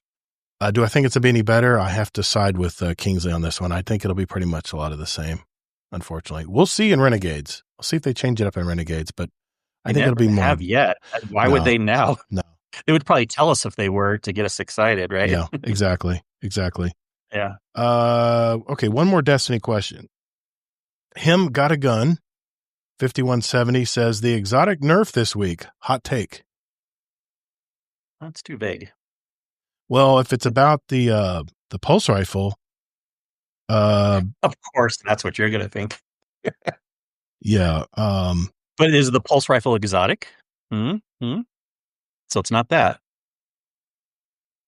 I mean, he said the exotic nerf, right? I mean, they nerfed a couple exotics, I think, didn't they? Exactly. That's why I said vague, but we could probably take it either way. Well, how about we give a hot take on the exotic we think they're going to nerf? We're thinking he's asking about. For me, it's going to be Outbreak Perfected. I'm curious to see. They say they're reducing the nanite damage slightly to offset the super production and the super adding to your super recharge rate. My hot take, I guess I'm going to have a hot take, right? I would say my hot take is it's not going to make any difference. I'm hoping it doesn't make any difference. That's a good hot take. I'm hoping it doesn't make any difference, but I'm wishing it. I'm putting it out there into the atmosphere, into the world that it's not going to make a difference, and I can still just destroy yellow bars with it. Yeah. That's my hot take. And shout out to Tajo. He kind of says the same thing in the chat. It's basically just going to make your super come back a little slower, but whatever. I'm good with that. As long as they can nerf that part without nerfing my damage numbers that I'm putting up, I'm good with it. Okay, and my hot take is it's okay that they're nerfing Lord of Wolves because I was watching the damage numbers with Aztecross the other day, and it was number 2, basically, on damage next to, I think it was the only thing that beat it was the heavy, crossbow with like a bunch of like crossbow perks on it. Which you can only get from the raid. Yeah. And so, look, the fact that it's up that high still, I'd be fine if it was like 3 or 4 or 5 or whatever, but like, it's okay that they're nerfing. That's my hot take. Okay. Sounds good. All right. A couple of non-Destiny questions and we're going to call it a night, guys. Tajo traded a question. Is there a piece of advice or saying that was told to you as a child before you turned 18 that stuck with you or helped you make choices in your life as you got older? Kingsley, you got anything on this? Oh, yeah. I like this question. I thought about it a little bit ahead of time. I'm glad I did. When I was growing up, I used to always think I kind of just hate cheesy platitudes and terms and stuff like, oh, the golden rule, blah, blah, blah. But that one is so meaningful in my life because it's about fairness and being nice to people because you would want them to be nice to you. And not just about niceness, but it's how you treat in all ways, not just emotionally nice, but just fair and just your business dealings and everything. Yeah. And it's such an important tenet of my life. It's like one of the main tenets of how I live my life is the golden rule. And so even though I thought it was kind of a cheesy saying growing up and I first heard about it when I was like a kid or a teenager or whatever, I appreciate that saying so much now as an adult. Yeah, I had so many great family members that spent time with me when I was younger. And teenage years are the toughest, man, because you think you know everything and you know nothing. And I had several things of advice that have stuck with me, but I guess I'll have to go with one here. My dad, I used to work with my dad when I was 13.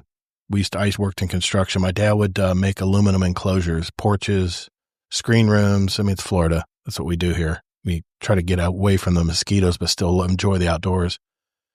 And he was really big in a trailer park, a camper park, whatever you want to call it, a park model, big, giant one in Kissimmee.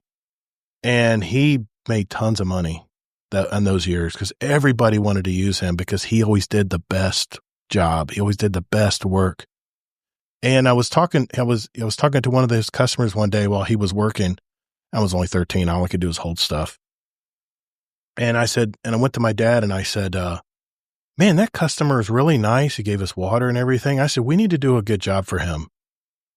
And my dad looks at me dead-eyed and says, we do a good job for every customer.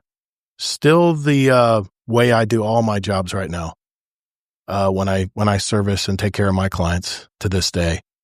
So thanks, Dad. That was great advice. Trying to get emotional when it comes to my dad. You know, I totally appreciate what you're saying. You know, I run a business too. I kind of take a blend of that though. You can give excellent service to everyone, but if you know someone's it's still worth spending more time with them, you know, because they might give you more referrals. It doesn't mean you're going to do a better the actual job for them, but maybe you'll talk to them a little bit longer at the end, or because it's worth it because they're going to hook you up either monetarily or more connection. Yeah, go that extra mile. I mean, if you, I mean, dude, it is. I know, I get it. I do the same amount of good job for all my customers, but there's something about like the aftercare, the extra credit part where sometimes it's worth giving certain customers more attention. Yeah. You know, and that brings up kind of something related to that is service workers today just get shit on. And people don't even look people in the eye when they say, hey, if there's anything you need here, I try to purposely make sure I'm not saying, no, I'm good. No, I try to actually look at them and give them my undivided attention and say, and I try to smile. I don't smile a whole lot. I just don't smile a whole lot. And I would try to crack at least a medium smile and say, yeah, I'm good. Thank you. I appreciate you asking. I try to be appreciative, especially to service workers out there because they get shit on every day from assholes that come through there. And that's the way, like I say, that's always the way I try to treat everybody. So, yeah. Oh, yeah. I totally agree with We could have a whole podcast episode on that. All right. Last question is from Kilvin. I've heard you guys refer to other gaming podcasts you enjoy. Can you give us your Mount Rushmore of the ones that are still active today? I've got a few. I'll go first because I really don't have much that are still active today. I think that's been mostly Todd that said it. I mostly listen outside of our little thing and I don't even re-listen to our podcast because I'm here experiencing it in real life, so I don't need to. But I mostly listen to tech podcasts. So if you're really interested, hit me up, Kilvin, but they're mostly going to be Apple-based. So I'm not going to just list them out in case people aren't interested. I have ones in the past, but ones that aren't around anymore. Now, of course, I'm going to give shout out to Two Titans and a Hunter and such, but I don't really listen to gaming podcasts, believe it or not. I might start listening to a Division 2 one if there are any out there. There's probably, so maybe ask me in a couple weeks. There's Battlefield ones still out there that I listen to. Gaming podcast. I mean, the GOAT is Gamertag Radio. I mean, they're still doing it today. I think they're in like 1,400 episodes or something. They've been doing it since 2007. I would love to sit down with Danny Pena one day and just say, dude, how have you lasted all this time? How do you guys not get burnt out? And he has the same co-host. He's had the same co-host for quite a while. He said there's been changes in the past, but I mean, dude, it's been since 2007. But they don't always talk about games I want to hear about. But when they do have a game that I do want to hear about, I'll definitely tune in and listen to those guys. But I love all those guys on that show. And the Ultimate GOAT podcast, which is not active anymore, it was Crucible Radio. Man, I saved so many episodes from that Crucible Radio podcast. And they tried to keep it going for a while with new hosts, and you could just tell that they just, as of course the Crucible and Destiny 2 is kind of lost its luster among a lot of players. That was something I would still listen to today. I even thought about doing one myself, but I'm not a killer. I know just enough to get me in trouble, probably. And I don't know. I'd have to bring on people that were definitely killers out there that could tell me the optimum way to play and stuff. And I learned so much from Crucible Radio. You could probably go back and listen to some of their old episodes. I'm sure they're still out there. But yeah, those are the ones that are the Mount Rushmore of gaming podcasts for me. Good question. Thanks, Kilvin. Appreciate that, man. And finally, before we go tonight, we had our question of the week. Speaking of Destiny Rising, since that just came out last week, I decided to ask our community, are you guys playing Destiny Rising? And if so, what do you think of it? And so many people answered that did not play it. Exactly. Maybe gave reasons why they didn't play it like I did tonight. Exactly. 31% said yes, they played it. And a whopping almost 70% said no, they did not play it. MJ, there's only 6 people that responded, by the way. That's okay. It's a matter of perspective. MJT2 said it's a way better than I expected. Really makes me wish a lot of the systems, clan progression, shifting gates activity, shoot the loot by default, tutorials for basically everything existed in D2. Yeah, that's what our thing was about tonight. Zombie Pops, ain't not really my thing. Played it for the emblem. It feels like they're trying to merge console and PC games with a mobile game. I don't really excel at either. Although I'm sure there will be people who like it, just not kind of my game. Barrel Barley says, from what I've seen, it does look pretty cool. I've heard it has a ton of unique game modes, but I'm not a mobile gamer in any way, so I don't see myself playing it. And yes, Kingsley, we understand you can easily put up an emulator to make it play on PC. And finally, Deadpool and Merc says, I haven't played Destiny Rising yet, but I've watched some streams and it looks pretty interesting. I might download it one of these days and give it a try. I'm usually not into mobile games, but I'm down to give this one a shot. I actually downloaded it. It's on my phone. I have an iPhone 16 that has tons of storage. So I said, what the hell? I went ahead and downloaded it, but I haven't sat down to play it yet. I tried the motion controls.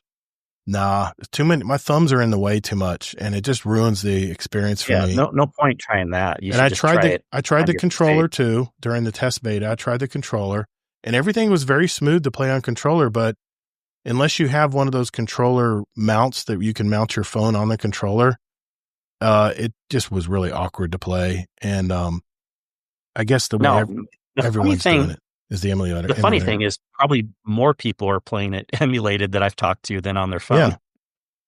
So it makes me wonder if we didn't have to use an emulator and they made a version for console or PC for the console or PC. I wonder how many people would be jumping from Destiny 2 right now.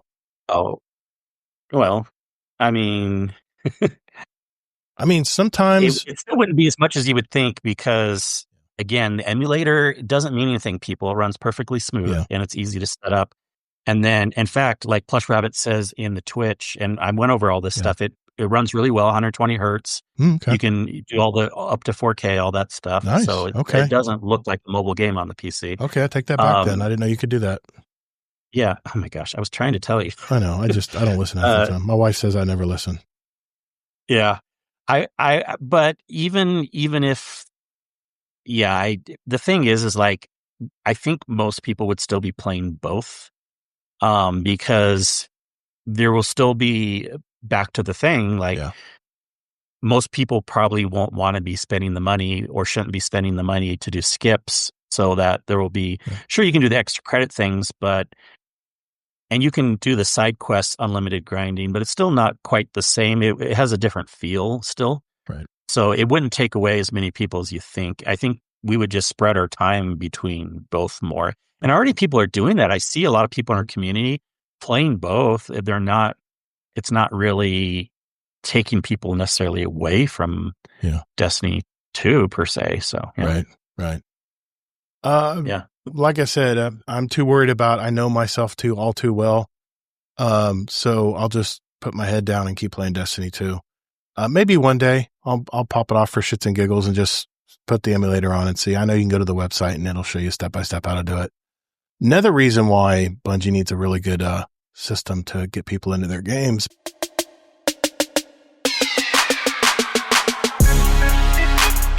Hey everyone, as I take my mandatory bathroom break, I'd like to thank our Patreon community for giving back and continue to help out a listener-supported podcast like this one. If you've received any value for today's episode and want to give back, check out GuardianDownCast.com and select the Patreon button to learn more about it. Now let's return to the conversation. And yes, I did wash my hands. Later, Guardian.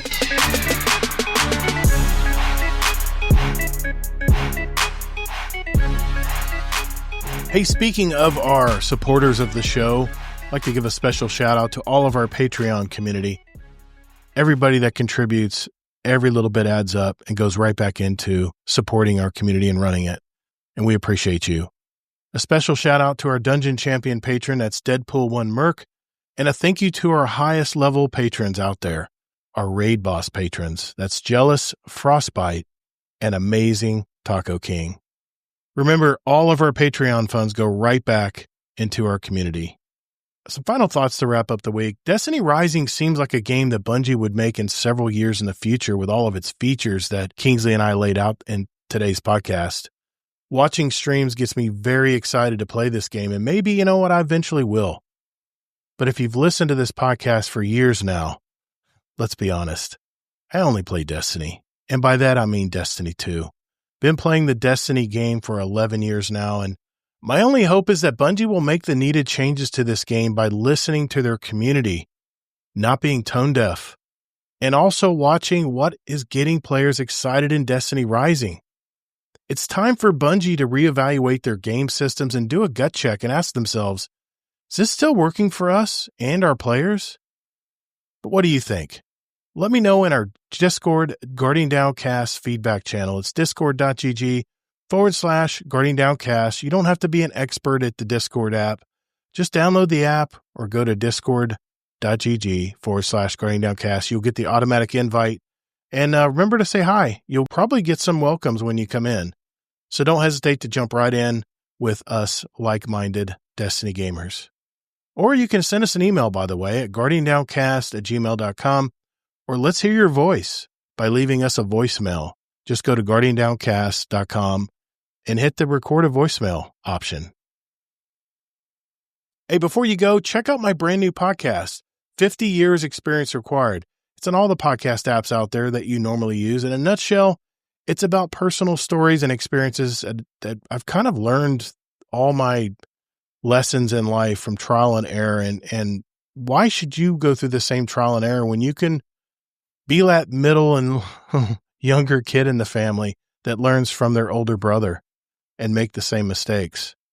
Like I said, it's all in less than 30 minutes of a podcast, amount of time it takes for you to get to work. I just have officially released 4 episodes, addresses all my experiences, good and bad, and relationships, marriage, money. And next week, I have one about starting my own business, all the benefits and the bad things about having your own business or actually owning your own job.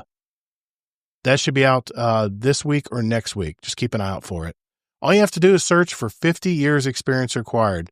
It's FIFTY, Years Experience Required. Next week, Kings and I will return with another live episode Thursday night, 9 p.m. Eastern Time on Twitch, YouTube, and in our Discord. Remember, that's Todd the Gator, TODDTHEGATR. I'm sure we're going to catch up and talk more Destiny, Ashen Iron, and our initial impressions of the latest update. Just a reminder, finish those seasonal challenges and get your rewards from the Bungie Reward Pass Monday night before Tuesday's reset. Remember, they go down early for maintenance. Remember to tune into the Bungie live stream at 12 p.m. Eastern that Tuesday, where they're supposed to share more about Ashen Iron and, more importantly, what this Renegades DLC update will look like. Hopefully we'll learn a lot more about it. That's a wrap. Another episode in our collection. For our new listeners out there, there's 319 other episodes from interviews from gamers all over our community. We're talking Destiny or whatever our roundtable episodes talk about. So if you're just finding out about us and you like what you hear, hit that share button on whatever podcast app you're using or on YouTube and Twitch. Everything is at GuardianDownCast.com. Special thanks to my host, Kingsley Mack.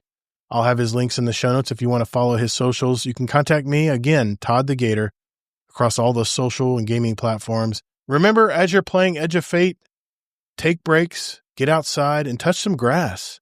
Vanilla Gorilla, welcome to the community. Hey, everyone, remember, we're Guardian Downcast. Your stories, your community, and your destiny. And be good to your fellow Guardians in the Destinyverse. The weight of the world was on your shoulders, and still you triumphed. Marvelous. Thank you all so very much for listening. And later, Guardian.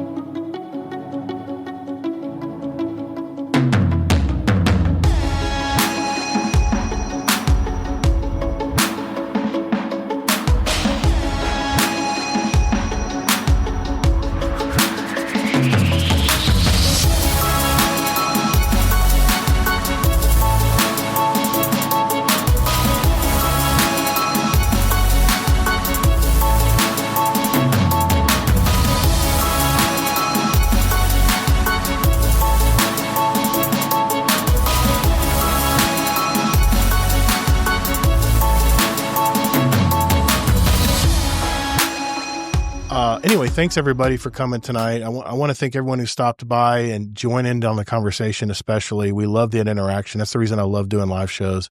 So we can instantly get feedback from our chat, whether it's from Discord or whether it's from our Twitch stream or our YouTube channel. And if you haven't already, follow the channel, hit that heart or whatever it is, hit the follow button on Twitch, hit the like button, give me a thumbs up, thumbs down, just give me a thumb.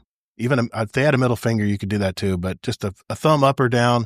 That way it'll possibly show our podcast to other people on YouTube. So I appreciate that. And of course, subscribe if you want to hear about, when we're coming live every week and be able to do that.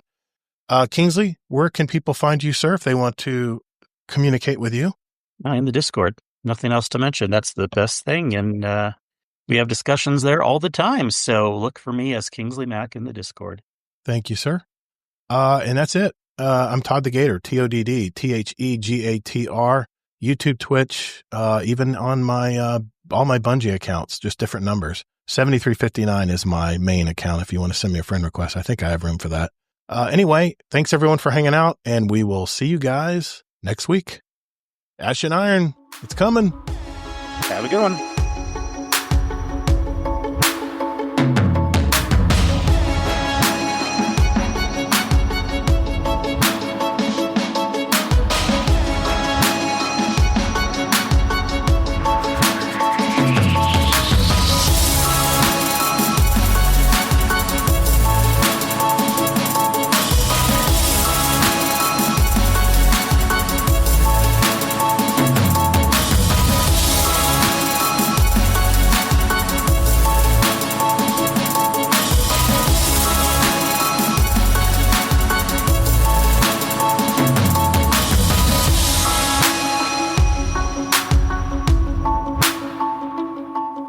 Have all these decked out guns that I know, these power,